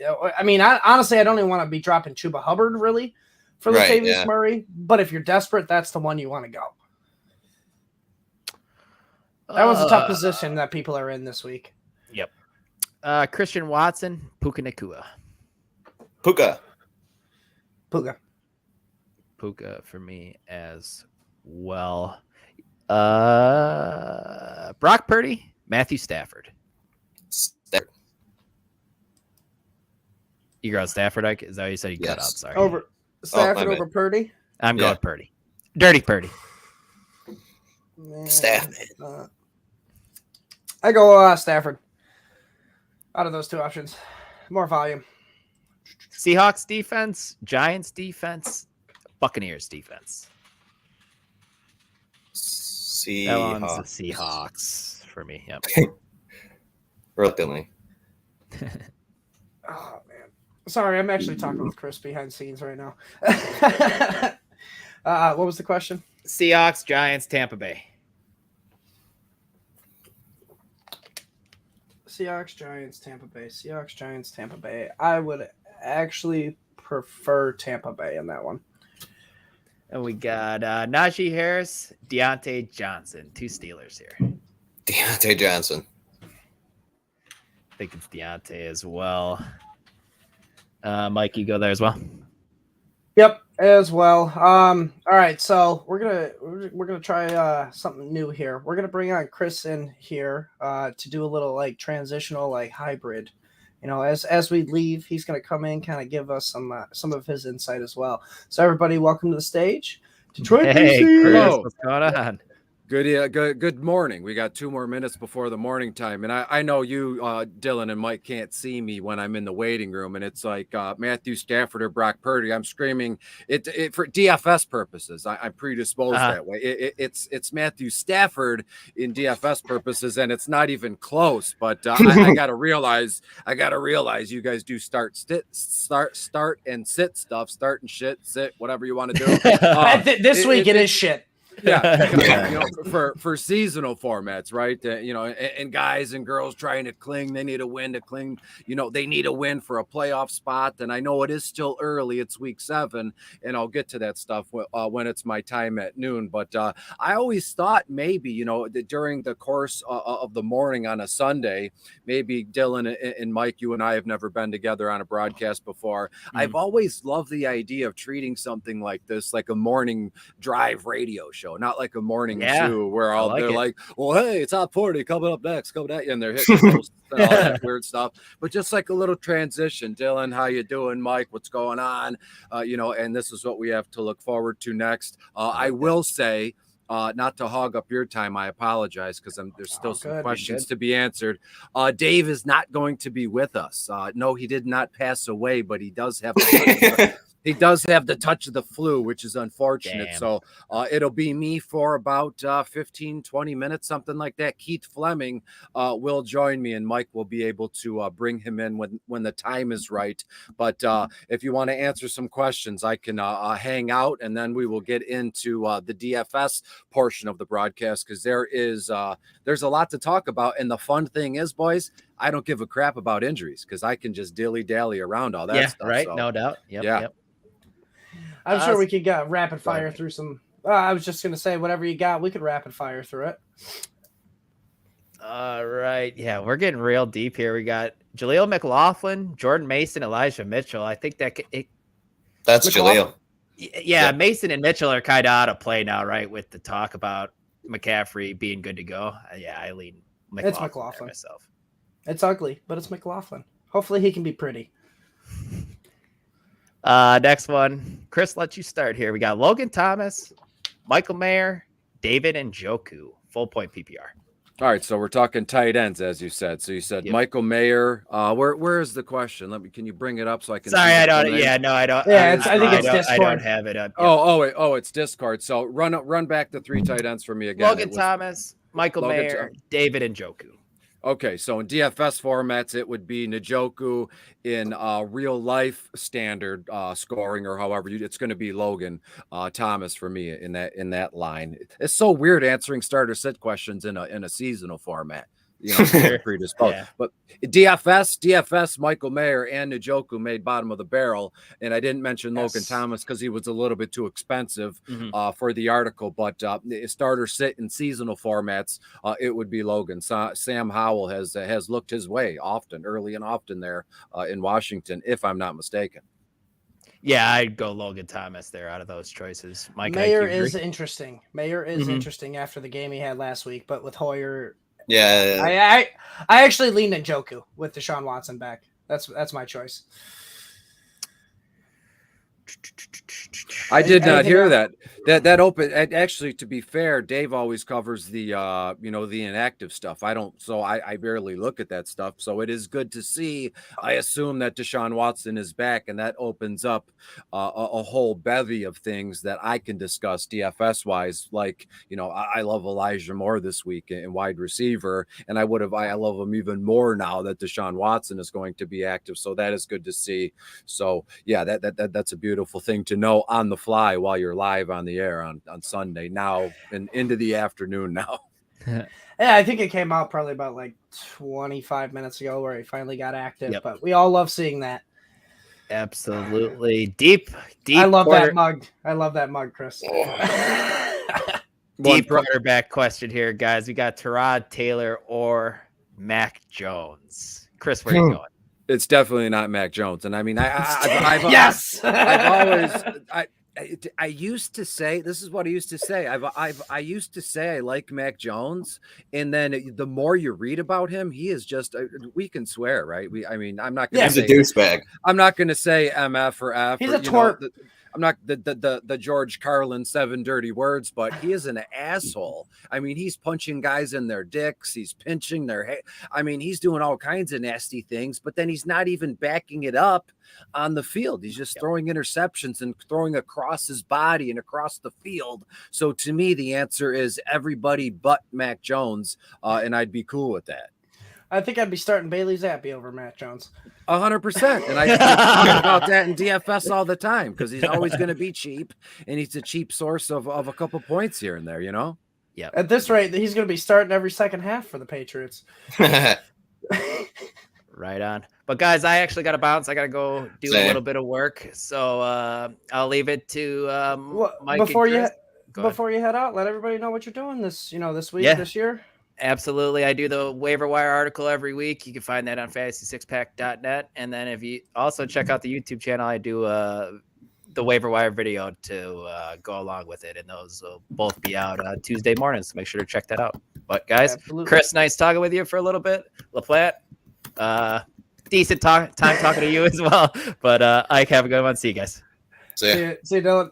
All right, Ike, now tell us what you're doing this year and where we can find you. Only thing I'm doing, the injury comes out on Mondays. Don't forget. Basically, pretty important with how much injuries are going through right now. It's basically just decimation, and I had a grocery list last week, and I expect the same this week. Yeah, don't forget to check out his rankings too at the F6P website. Yes, that too. Yeah. How do you forget about that? But you have a good one, Ike. Good luck in the rankings contest. And now it is us, two left, and I know you will soon cut to me in a solo shot. And just to pull the curtain back, I say that often. Keith will be joining us. Mr. Keith Flemming will be here sooner or later. He was out and about, got the call like the bat signal, right? Dave said, "Hey, I got in a group chat, I got the touch of the flu. Keith, can you fill in?" Keith said, "Sure." He said, "When I get home, I will pop in." So Mike, as the producer, which I'm learning to, you're growing on me as a producer. So I appreciate that. So when you see Keith, bring him in and we will talk about it. As far as week 7 is concerned here, there is a lot to go over. There are injuries, there are inactives, things along those lines. And I'm going to get to it one by one, step by step. And I know Kelly was going to be watching here this morning because I had texted her to say, the flu is going around. Be careful. Cover your mouth, use hand sanitizer, whatever it is. But when we look at week 7, Mike, I want to say it's more of a PSA in a way, right? Like I said, it's week 7.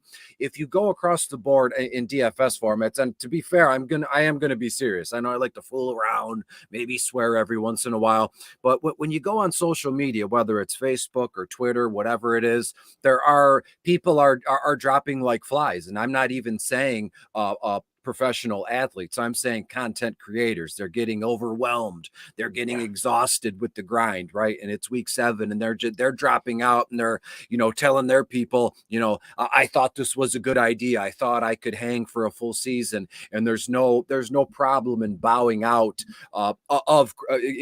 in terms of creating content, if it's going to affect your mental health and your well-being and what you have going on in your life. Because what we're doing right now at this moment in time, it's fun. My notes, I have thousands of them. I have 100 pens and highlighters. I find that stuff enjoyable. That's where I get my action. Some people bet and they win, and whatever it is, that's where they get their action. I get my action doing this, broadcasting and sharing my opinion and going from there. So if you need to take a break or take some time off, please do not hesitate to speak up, because the more you hold that stuff in, the more you stuff that down. The saying is, in the support group meetings I've gone to, is the secrets will make you sick. So if you're tired and you're exhausted and you're just doing the stuff, and you can't keep up the pace, it's okay to say, I need to take a break. I need to step aside. No one's going to look at you any differently. If anything, people or I would respect you more for kind of walking away for a minute and saying, you know what, my friends, my family, my work, my career, that stuff kind of comes first, right? In a way. So there's no shame in saying, you know what, it's week 7. I am absolutely pooped out. I need some time alone. I need some time to be in peace.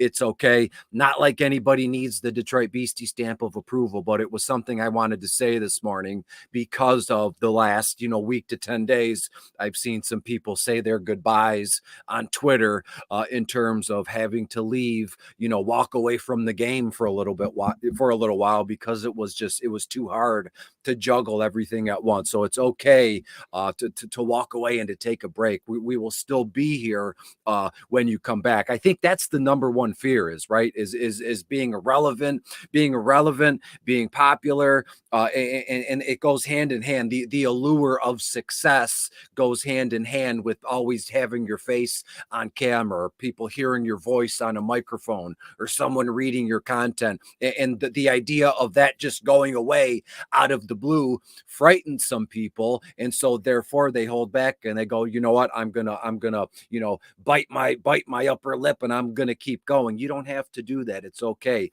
Not at the stress, or don't do it and then run yourself into the ground and then you're no good to anybody. So if you need some peace, you need to chill out a bit, it's all good. It's okay. So Mike, I want to start talking about week 7 when it comes to DFS. There is a lot to go over. And whenever Keith gets here, just pop him in. I don't even need a warning. Just bring him in. It'll be a shock. It'll be a surprise. And I'm sure Keith will fall in line wherever we are. So Mike, thank you for the producing. Thank you for the guys that came before us here this morning. And we're going to get into it, and let's just go. As we saw on Thursday Night Football, Jacksonville and the New Orleans Saints, it wasn't, at all what we expected. In a way, I hate to go back, rewind the hands of time here, but when you look at that game was kind of strange to me. It felt like some sort of WWF, WWE kind of match where Jacksonville was toiling with them. It was a championship match, and they gave New Orleans every chance to hang in this game, and then boom, Christian Kirk goes for a 30-yard touchdown. Jacksonville wins, and we move on. When we start at the quarterback position this week, and it falls off a cliff at a certain point, right? When you look at it, Patrick Mahomes on the main slate, at least, is the most expensive quarterback, and rightfully so. It's Patrick Mahomes in what is one of the most beautiful matchups we've seen in a long time in terms of defense versus offense, because when we get to the running backs and the wide receivers, the Chargers are at the bottom. They're at the bottom of the barrel at everything. They're 31st overall against opposing quarterbacks, and Mahomes is going to shred, the Chargers in this one. But I just like to put the most expensive player, first, because it puts into my plays into perspective. And when you go from there, me and Dave talked about a lot of this stuff on Thursday, but as Dave likes to say, hopefully he's not heaving in a toilet somewhere. He is able to watch wherever he is. We talk about a lot of things on Thursday, right? And we're kind of working things out on the fly on Thursday. And as he said, and it's a pretty good move, that today is what we hand into the teacher. This is what we're going to give to you as our finals, right? As we're going to play this guy, that guy, and we go from there. And we go down the list. Geno Smith, Seattle, is playing Arizona. I know Kelly is a huge Arizona Cardinals fan. She might even be at the tailgate today. And when you look at the Cardinals, they're 29th 29th overall against opposing quarterbacks. And Geno Smith has resurrected his career as a Seattle Seahawk. And when you look at him, $7,000 on FanDuel, $6,000 on DraftKings, I think he's good to go for about 21 to 22 completions. I think we can count Geno Smith in for a pair of touchdown passes to a guy like Tyler Lockett, to the rookie Jackson Smith-Njigba, and it's tough for me when I'm one-on-one with you. I'm so used to doing the single game broadcasts where I can jump all over the place. I have some sort of, notes or lists in front of me. But to me, Geno Smith is in play. Yeah. And they are playing in Seattle, Seattle versus Arizona. I would have had the @ symbol at Arizona. So you could still tailgate. You could still go down to the ballpark and wherever they're playing. And Matthew Stafford, second up. When we look at him, I mentioned it in the article. I've talked about it a few times the past few weeks. Now that he has Cooper Kupp back, this offense is going to start to hum. So any and all pieces of the Los Angeles Rams are definitely in play. And when you look at the matchup, Pittsburgh, they're 12th overall against quarterbacks, but there was a place in time where Matthew Stafford was matchup proof, right? The DVP didn't matter. When you had Matthew Stafford, when he was on the field, it didn't matter. He was that good. And I think Matthew Stafford is tapping back into that energy here.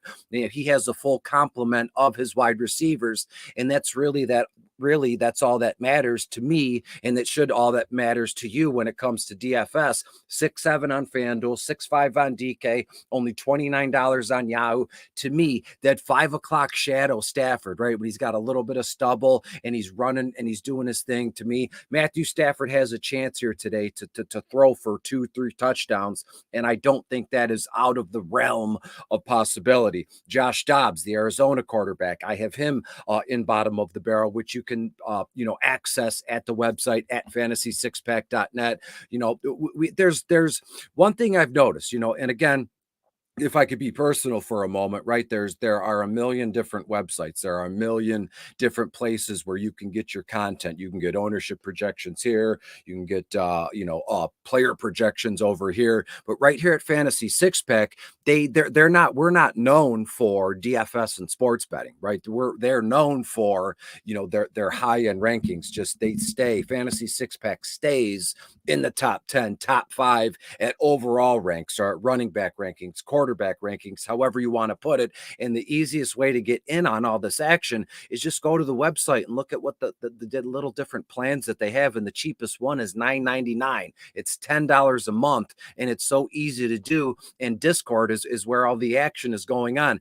I check on the Discord every once in a while, and it's just loaded and it's packed in the redraft section, in the dynasty portion. People are asking trade questions, and they're asking DFS stuff of me and Dave and Keith and whoever else is around. And it's $10 a month. And if you watch this broadcast on Thursday, or if you watch this live broadcast with me now, if we do it right, you can make that back in 5 minutes, and literally in one play of a football game, you can make that back. We spend $10 on a coffee these days. You go to Starbucks and you offer a triple venti latte or whatever it is, and it's $15. So if you're really serious about wanting to dig into DFS and some sports betting, and you want some rankings to help you out here in your work leagues, or you want to beat your family in seasonal formats, then come here to Fantasy Six Pack. It's as cheap as it gets. And I wouldn't have, this is so corny to say, but I wouldn't have hitched my wagon here to Fantasy Six Pack if I didn't believe in the product, if I didn't believe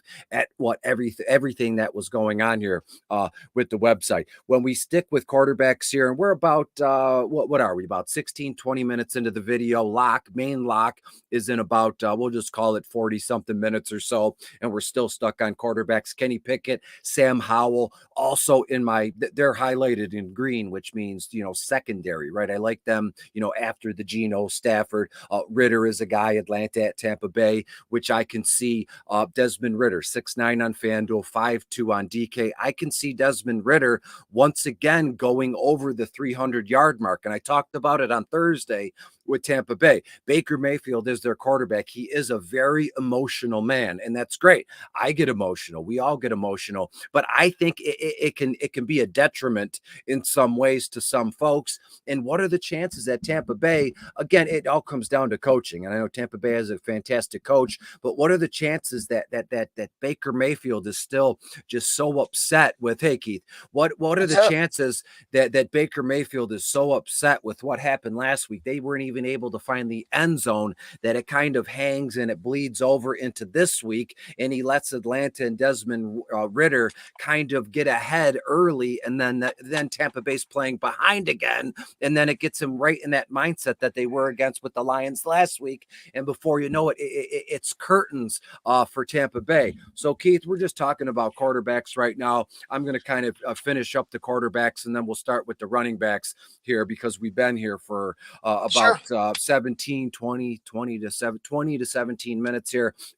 When you look at, Gardner Minshew looks to be getting the start in Vegas. I'm all hands off. I did have PJ Walker to look. He was going to be playing, but Deshaun Watson is back. That is fantastic for the likes of Jerome Ford, Elijah Moore, Amari Cooper, and even DPJ in a way. I love Jordan Love. Love Jordan Love. Green Bay's playing Denver. Denver's 30th overall against opposing quarterbacks. And Jordan Love, look, he's still figuring his way in this thing, right? He's not a rookie, but he is in a way, because this is his first season as the starting quarterback of the Green Bay Packers. So to me, Jordan Love is someone we can look at, and he has just a bevy of talent around him to make him look special today. And Aaron Jones looks to be active again. AJ Dillon, which I'll discuss, is still there. And Christian Watson, Romeo Dubes, however you want to put it, the young rookie in the slot, Jay Reed, which we'll get to. But to me, it starts and ends with Stafford, Ridder, and even a little sprinkle of Jared Goff. Detroit's in Baltimore today. Baltimore, very tough matchup. First overall against quarterbacks, but Goff has been unbelievably good. I mean, Thursday with Dave, we talked about it. We've seen, social media is good for so many things, and it's also good for overreactions. And you see the memes and the posts, the side-by-side things where it says, let's look at what Jared Goff has done through his first, 6 games in comparison to Jalen Hurts. And come to find out, Jared Goff has been better than Jalen Hurts in like 7 of the 10 categories. And Jared Goff is not turning the ball over, whereas in Jalen Hurts is turning it over like a madman. And I did not know that until about a day or two ago. So to me, Jared Goff very much in play. 7-6 on FanDuel, 6-4 on DK, and Yahoo $27. I can see that you're in your car. Do you have any notes available? I wouldn't want to put you in a position where you're where you're blind, but let's talk you're about good. Between 2 articles and doing the shows and stuff, I've got plenty of stuff for sure. It's all in the head. So why don't you give us a couple running backs that you're thinking? I know you're on the Florida broadcast, the ESPN Florida broadcast on Thursdays, and then you do post an article early in the week or about values and all of that. And I believe it's mainly for DraftKings formats. But where are you going with the running back position this week? Tell us where and why. We want to know the journalism, the whys. They for cash games, which is predominantly what I do. I just feel like that's where you can win the most money consistently if you're not somebody who is especially an expert at this, right? Like if you're not doing max entries, you need to be doing like 50-50 single entries, where you can actually win money. So I always look at expensive running backs and try to find 1 or 2. For me this week, there's 2 of them. The biggest is Kenneth Walker. Like that, to me, he's going to be in every lineup that I can put him in. It's such a great matchup. He's seen at least 15 carries in 4 straight. And this Arizona defense has been torched by running backs this year. CMC had a 50-burger on him. Tony Pollard scored 18 points. Saquon Barkley had 28 points versus him.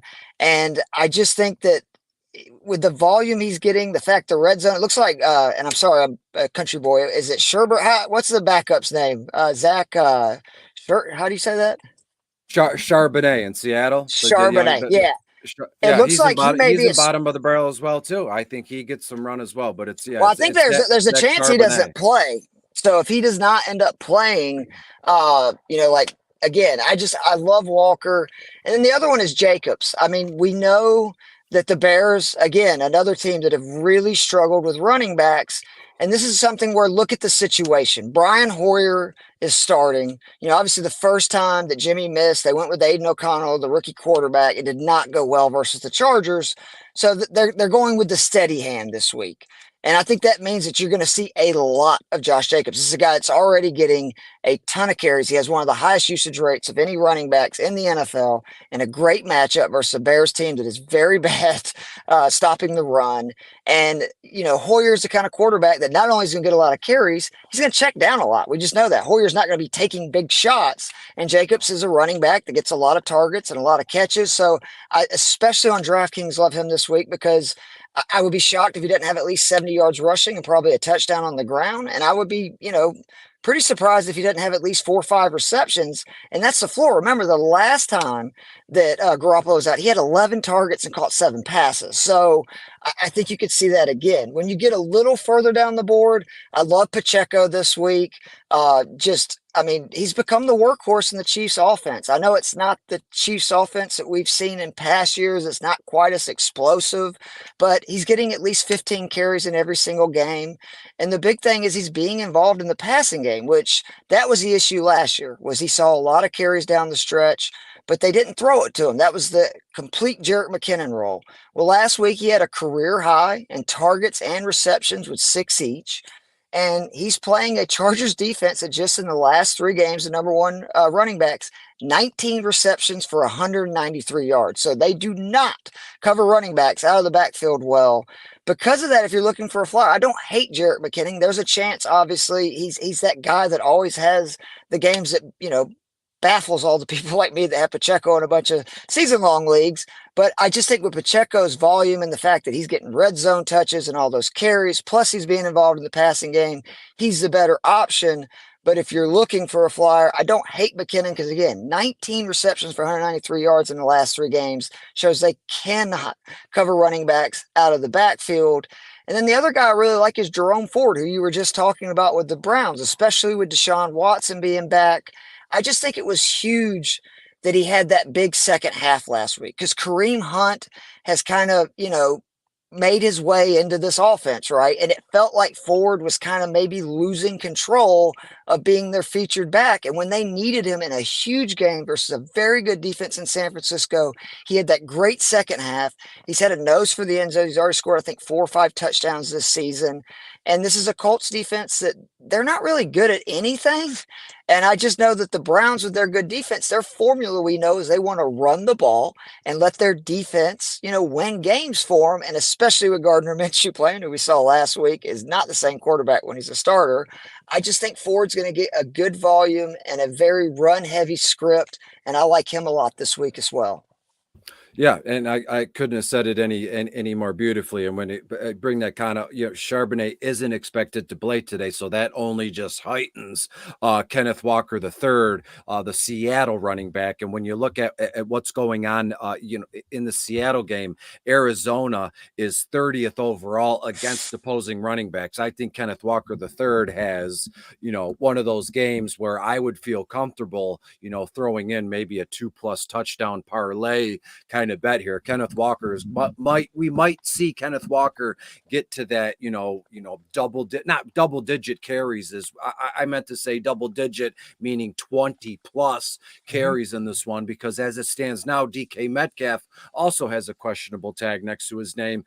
And as we start to, it's already 12:30. It's like you get a camera and a ring light and a microphone and you start chatting, and you get text messages from the boss here. You get text messages in the before you know it, it's gone by in the blink of an eye.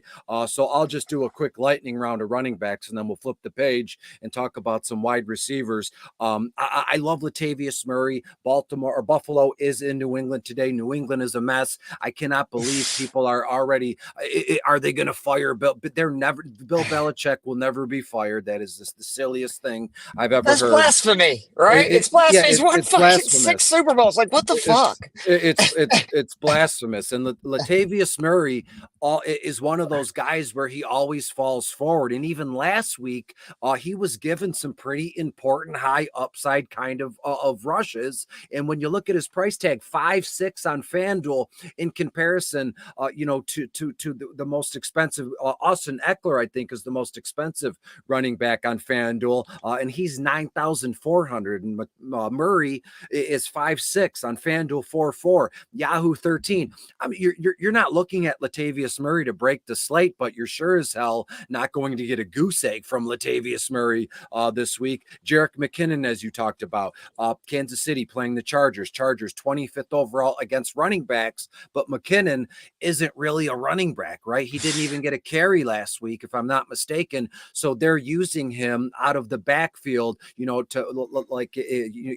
stop the blitz, or they're staggering him and letting him run swing routes and be open in the flat and live in that intermediate area. And I don't think the Chargers will be able to keep up with that for the first few quarters, right? And by that time, Mahomes to McKinnon could have already struck twice. And we're talking, a 25-yard touchdown pass, a 35-yard touchdown pass. And by that time, the day is already made for us as DFS players. And then whatever they do in the second half in terms of making adjustments, it doesn't matter because it's already happened. Another guy here, it would be Tyler Algier. Atlanta's playing Tampa Bay. Might sound crazy, but I did mention Jerome Ford at the end of the broadcast 3 weeks ago. I said, I just got a gut feeling about him.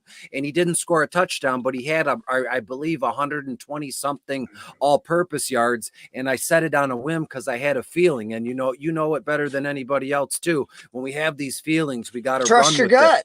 Trust your gut sure. all the time. So a few more guys really quick. Rashad White, Tampa Bay's playing Atlanta. Hopefully they can get this kid more involved because he sure is talented. He can catch the ball. He can run the ball. He can put his shoulder down, and he's going to run right through folks. You mentioned Kareem Hunt. So did I. A.J. Dillon, any running back against the Denver Broncos today would be fantastic. I had Jerome Ford in my notes and in bottom of the barrel. And as you can see, Zach Charbonnet doesn't look like he's playing. And that's a bummer because he would have been a nice cheap source of garbage time in the second half. And I'm not saying Seattle completely. I have Seattle winning this 24-14, 24-17. So, Arizona could get up, Seattle could get up, early, and then Seattle's playing comeback, but that would only mean good things for Tyler Lockett. So let's transition to wide receivers, if you don't mind, Keith. And I have a really weird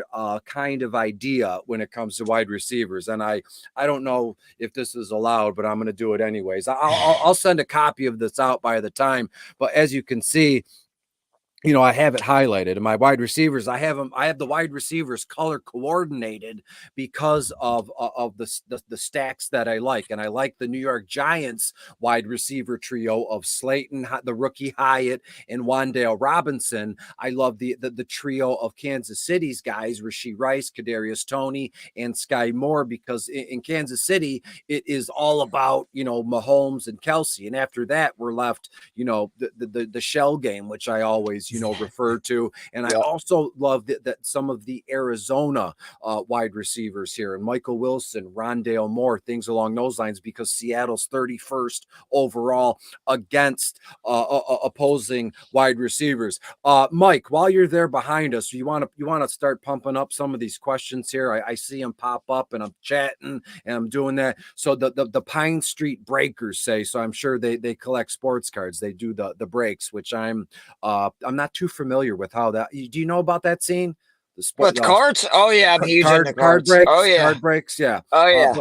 But I just collect them old school. I'll buy a box and I'll open the packs, and if they're you good, basically they're good. pay for a team. They open an entire hobby box. Yeah. And whatever players come from that team, you get them and they ship them to you. And, obviously when they do the really expensive boxes, last year, obviously with Brock Purdy and guys like that, the best rookies are always the teams that are the most expensive. Got it. Okay. So Pine Street Breakers asks us, Christian McCaffrey, Mason, JT, or Moss as my RB2 non-PPR. Your thoughts, Keith? I mean, I'm going to have to go with CMC, and you can pivot to Mason if, worst case. If you didn't have Mason, I'd understand, going with maybe one of the other guys, but I'm not sitting CMC ever if he's going to play.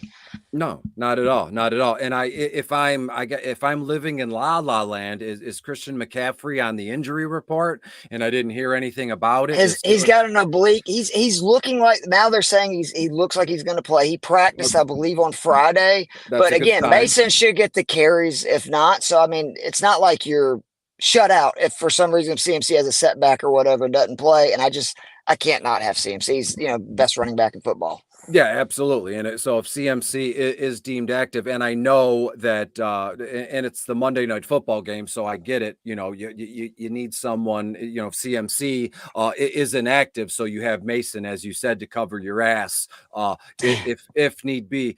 Mike, keep the next one coming up, and we'll get into wide receivers because I'll be quick. So Richard Hernandez asks us, full PPR, I need a flex, Amari Cooper or Laporta. With Deshaun Watson back, it's got to be Amari Cooper to me, because if it's full PPR, we've seen times where Amari Cooper has been targeted a dozen times, and Cooper's been known to catch 9-10 passes in a game, and we're rolling there. So in a PPR, in a flex, it's Amari Cooper for me. Laporta, he's been kind of banged up, and when we look at what the Lions matchup is in Baltimore, it's going to be tough sledding, for some of these offensive weapons for the Lions here. But to me, it's Amari Cooper because the talent, right? I mean, Laporta's a rookie; he's a stud. The talent is volume there, too, right? But Amari number Cooper, one receiver, yeah. It's Amari Cooper for me, and not close. And Two Shiesty times one says, who's the best RB2 today? Ramondre Stevenson, I would assume,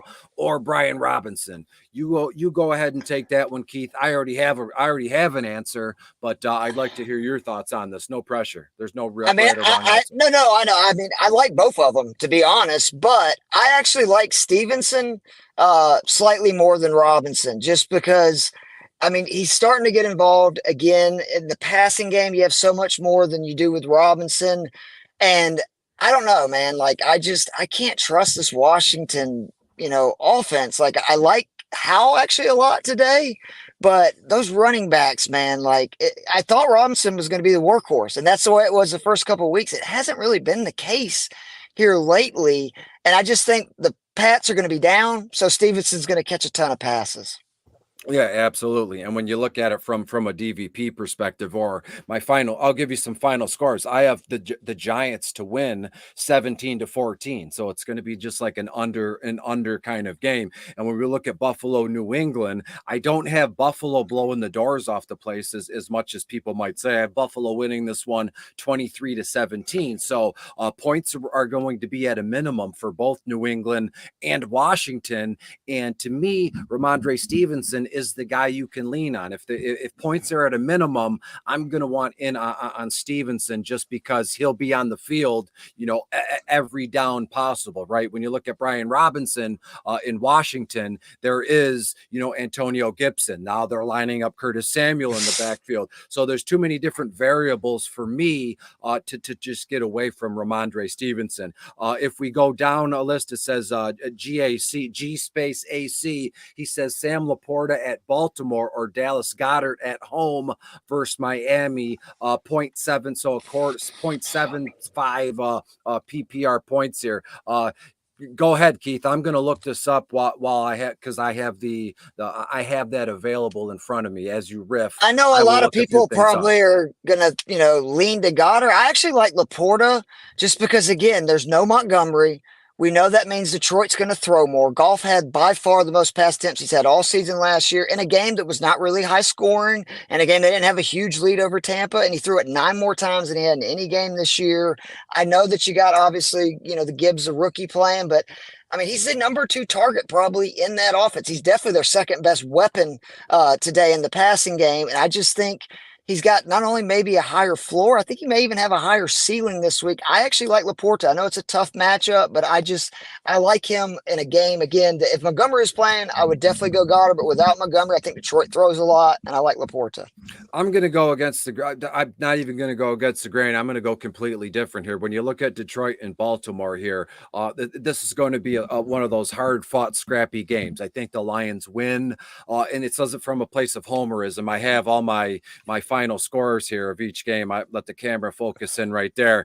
And I have the Lions winning like 17-14, another very underish kind of game here when you look at it. But when you look at the Philadelphia Eagles at Miami on Sunday Night Football, it's going to be a points bonanza. I have Miami winning 31 or 34 to like 27. So their Philadelphia is going to, there's just going to be so many points going around in this game.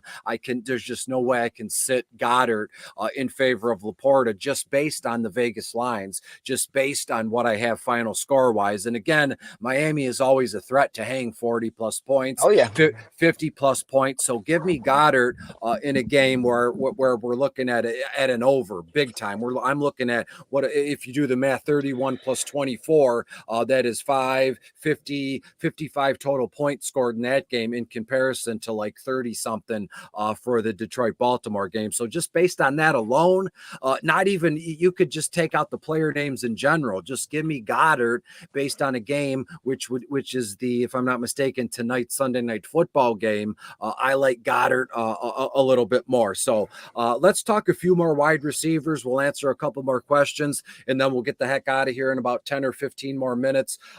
Any wide receivers you want to mention that are sticking out as it stands now, Keith? Well, I just want to start by, and I know people are going to say no doy, but I think Cooper Kupp has to be in any lineup that's a cash game lineup. I know he's the most expensive guy on DraftKings, but I went back and looked this week because I'm a nerd and I love this kind of stuff. His last 23 games with Matthew Stafford, he's caught 7 or more passes in 17 of them. He's had 90 or more receptions in 20 of them. 90 receiving yards or more in 20 of them. He's had a touchdown or more in 14 of those 23 games. He's had 120 yards or more in 14 of those 23 games. He's a can't miss. The Steelers are not good against the pass. And again, no Kieran Williams. So they're going to be chucking it. I think Cooper Kupp needs to be in every single lineup this week. By doing that, I love what you were talking about, the Giants receivers. I like playing either Wan'Dale Robinson or Jalen Hyatt this week. Washington is awful versus receivers. Remember what DJ Moore did 2 weeks ago? Remember what Drake London did just last week. Kyle Pitts had a good game versus his team. And I kind of like Hyatt's upside more. If you're looking for more a boom play, he's only 3,000 on DK. And again, they struggle on down the field passing. But I also love Wan'Dale Robinson's value at 3,800 because you know he's going to get 6-7 catches. So if you want to put like a Kupp and a Walker in your lineup, I understand putting Walker because all you need from him at 3,800 is like 10 points and you're golden. If he has more than that, it's just even more of a boom. The other guys I really like is Marquise Brown, he's kind of like the Adam Thielen this week. He gets such a high target volume that I just think he's a real value. And I think he's 5,300 this week. I do like Drake London again very much this week versus a Tampa defense that has been very bad at passes 10 yards or more, and Drake London is the guy who's been getting those passes. Ritter and the Falcons have been throwing 60% of the time over their last 3 games. Ritter and Pitts have 49 targets in that period. It's like they finally figured out, hey, let's use our top 8 picks when we throw the ball, and the offense has been better. And then some other guys I really like is Zay Flowers. Detroit is a very good defense. They're very good against the run, but they have had issues in the past, especially versus tight ends and some of these kind of possession receivers. They run zone the 6th most in the NFL. Both Zay Flowers and Mark Andrews have a 24% target rate against zone defenses. Lamar Jackson has 9.3 yards, which is the 3rd most yards per attempt this season versus zone defenses. And Flowers is averaging almost 2.8 yards per route versus zone defenses. So I do like him again at that 5,700 price range because I think he's going to catch a lot of passes. Not saying he's going to have like a huge game, where he has like 150 yards receiving, but I would be surprised if he doesn't have 5 to 7 receptions. Yeah, I love that. You're talking Cooper Kupp really quick. My personal projections, let me bring that up. I like, while I'm doing that, I love the idea of Tutu Atwell getting behind the defense at least once or twice, and, and catching some sort of, 45 to 50 plus yard touchdown because Cooper is there, because Puka is back, and, Stafford is just hitting on all cylinders. But Cooper Kupp, I have 11 or 12 targets, 9 to 10 receptions, well over 100 yards, a touchdown. It's just too good to be true. In the last few games that he's been back, he's been outstanding. He's averaging around 23.8 fantasy points a contest since he's been back active, and almost 40% target rate too, which is ridiculous. Including 7 catches for 148 yards and a touchdown against the Cardinals last week, which I think you mentioned here. So we'll answer this question from Zach, and then we'll hit tight ends and get to DSTs, and we'll get the heck out of here. So Zach asks us, would you start Isaiah Pacheco and Rondale Moore, that combo, or Keontae Ingram and Josh Palmer in a GPP? For me, it would be about Pacheco and Rondale Moore, and I'm not even thinking twice, because Pacheco is in one of, if not the best offenses in football, and they're using him across the board. He is, to me, one of the only sure things at running back this season, along the lines of Josh Jacobs, Christian McCaffrey. And then it's weird to say, but I think Pacheco was 3rd or 4th in that running back list that you can count on. And then Rondale Moore in general, who is also in the bottom of the barrel. Seattle 31st overall against opposing wide receivers, and in DFS formats, $5,000 on FanDuel, $3,500 on DK, only $13 on Yahoo. And again, Rondale Moore isn't going to be this PPR monster like Amari Cooper could be, where he's going to catch 7 or 8 passes. But as they say, it only takes one. I could see, Rondale Moore, given his price tag, if he catches 3 or 4 passes for 40 or 50 yards and that's it, I can live with that, given his price tag. But to me personally, I have Rondale Moore scoring a touchdown that is somewhere in the realm of 40 plus yards, just zooming down the field, getting behind Seattle and going for it. So to me personally, it's not even close. And I don't like to talk that way in absolutes, but it's Pacheco and Rondale Moore for me, even though we've seen Josh Palmer has been a target hog, a target monster. Very good versus zone defenses too, which is the Chiefs run predominantly. Exactly. And Justin Herbert's the quarterback there, Kansas City and the Chargers. And so I could see a case to be made for Josh Palmer. But to me, it's Isaiah Pacheco and Rondale Moore. If you wanted to get weird, why can't you, spin it around and go Pacheco and Josh Palmer? I don't know what format you're using, so price points might be an issue with Pacheco and Josh Palmer. But what are you thinking here on these 4 guys? Completely agree. And don't forget, Rondale Moore is actually now lining up at running back for several snaps, kind of in that Deebo Samuel role, now that, the Cardinals basically don't have a running back with James Conner out. So I'm 100% with you there. But I do, Joe, my co-host on the Thursday DFS show, he's really high on Josh Palmer this week, and it's because of his splits versus zone defense, which again is what the Chiefs predominantly run. Obviously, Keenan Allen is the number 1 receiver for the Chargers, just period, but also in yards per route run versus zone. But believe it or not, it's Palmer, even when Williams has played the last couple of years, who has the 2nd best yards per route run versus zone defenses. But I am confident more. I'm with you. I like the fact that he's going to get some rush attempts, and he's a playmaker. Like, he's somebody that can make a difference. I also saw Kelly say Michael Wilson's a good play. Any Cardinal receiver today could be a good play, because the Seahawks are so bad versus wide receivers. Yeah, that's why I love Marquise Brown. Again, you're getting a guy that's getting 10 plus targets a game versus the worst passing defense in the league. Last week, Brown had 153 unrealized air yards, number 1 among wide receivers, and was 2nd in red zone targets. He's a great play as well versus Seattle. Absolutely. And in that same game last, I'll give you one more wide receiver, and we'll pick.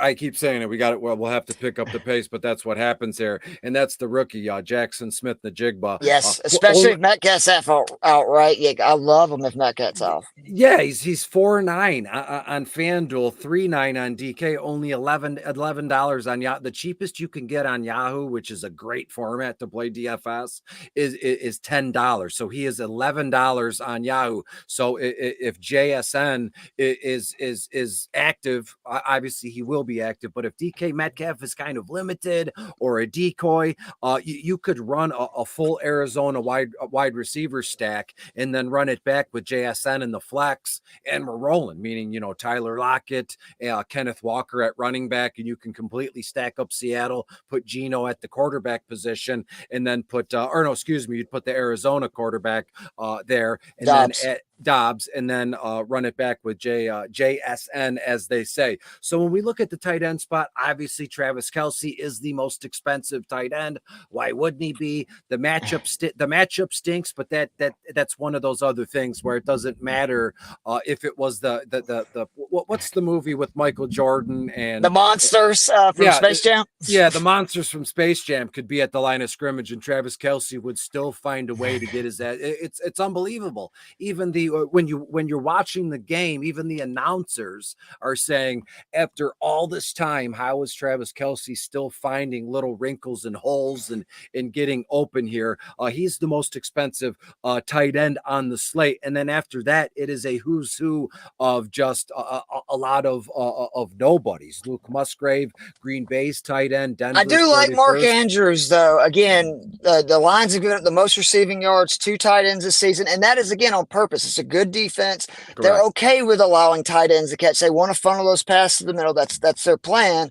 But it's, again, why I like Andrews and Flowers. And Andrews has been always much better versus zone than he is man. Lions, again, run the 6th most zone. So I actually do like Andrews, but then I'm with you. If you're not taking Andrews, I like going all the way down. Like Cal Pitts is probably the most expensive guy that I like, just because he's seen 8 targets per game the last month. Obviously, he's had 2 good games back to back.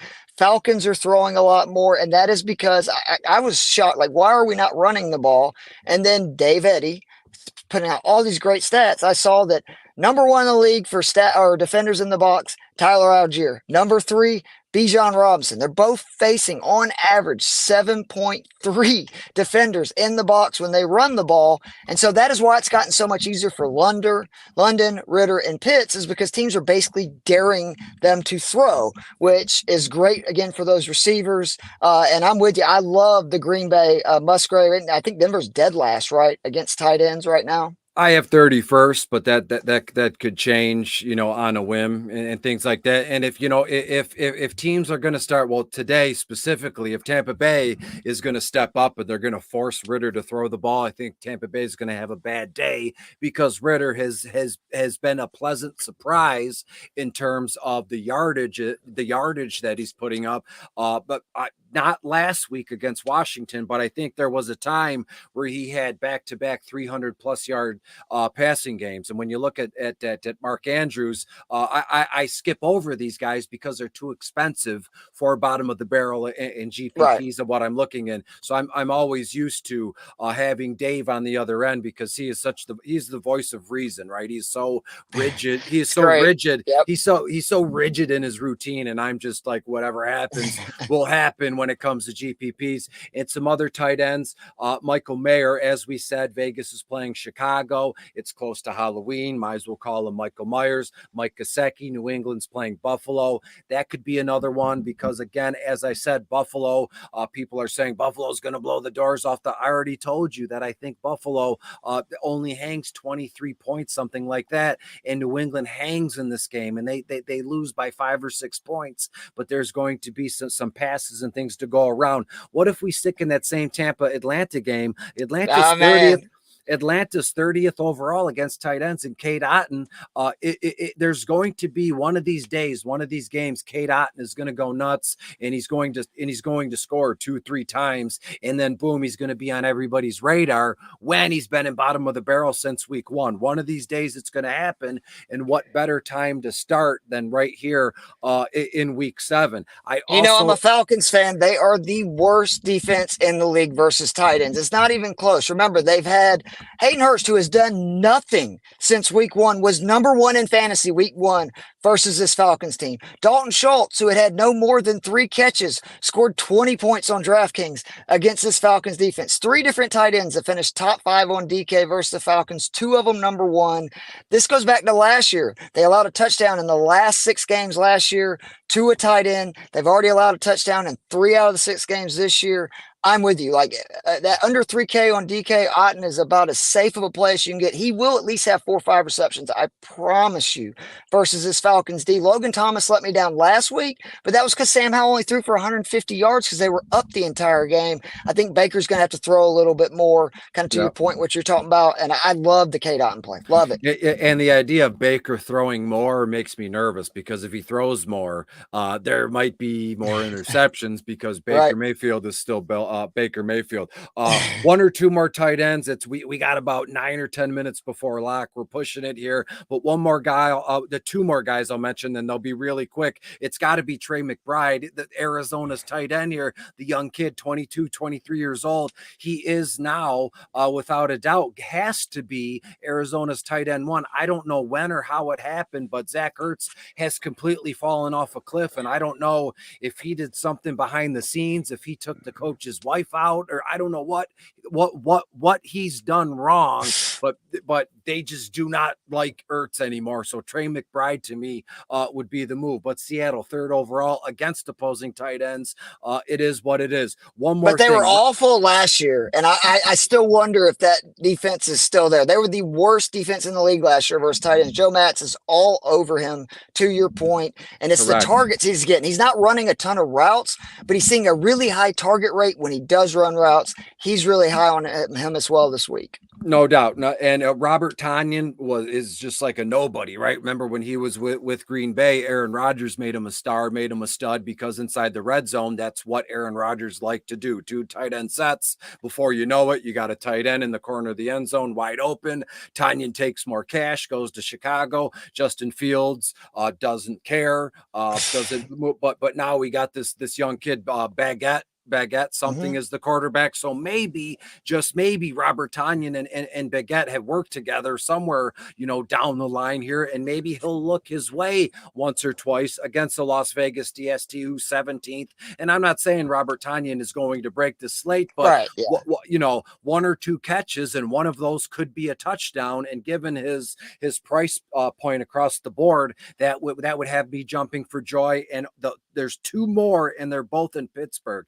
It's Connor Hayward and it's Darnell Washington. Pittsburgh's going to the Rams. The Rams are 28th overall against opposing tight ends. Again, these are all GPP plays. These are all just taking a shot, taking a big swing. Because what about Ogletree and Indy? Grayson's, I believe, out today. Do you like that? Or yeah, I have him. I have Drew Ogletree written here.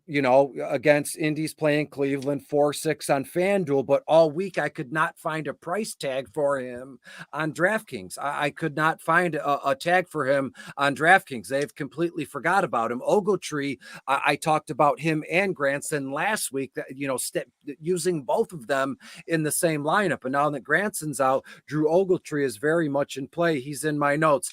Any quick DSTs you like this week before we say goodbye and we split, so people can get their lineups locked in here, Keith? This is not just a homer play, but the Atlanta Falcons. I really like them, 2,800 versus Tampa.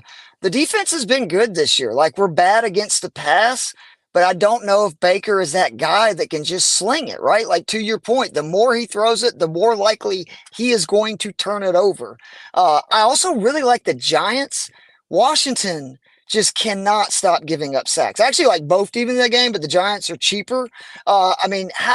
The Falcons had 5 sacks in their first 5 games. They had 5 sacks versus Washington last week. That's how bad the Commander, and it's really more of how than it is just the offensive line. He's a young quarterback holding on too long, but those sacks, that's kind of what I'm looking for, is the free points that you're going to get, because who knows about like the defensive touchdowns and turnovers.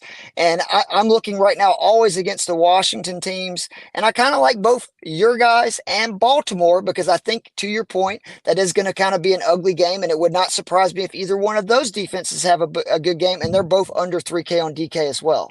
Yeah, absolutely. And I, if I were to give the most expensive plays, which I rarely do, it would be the Raiders. They're in Chicago. God only knows what's going to happen there.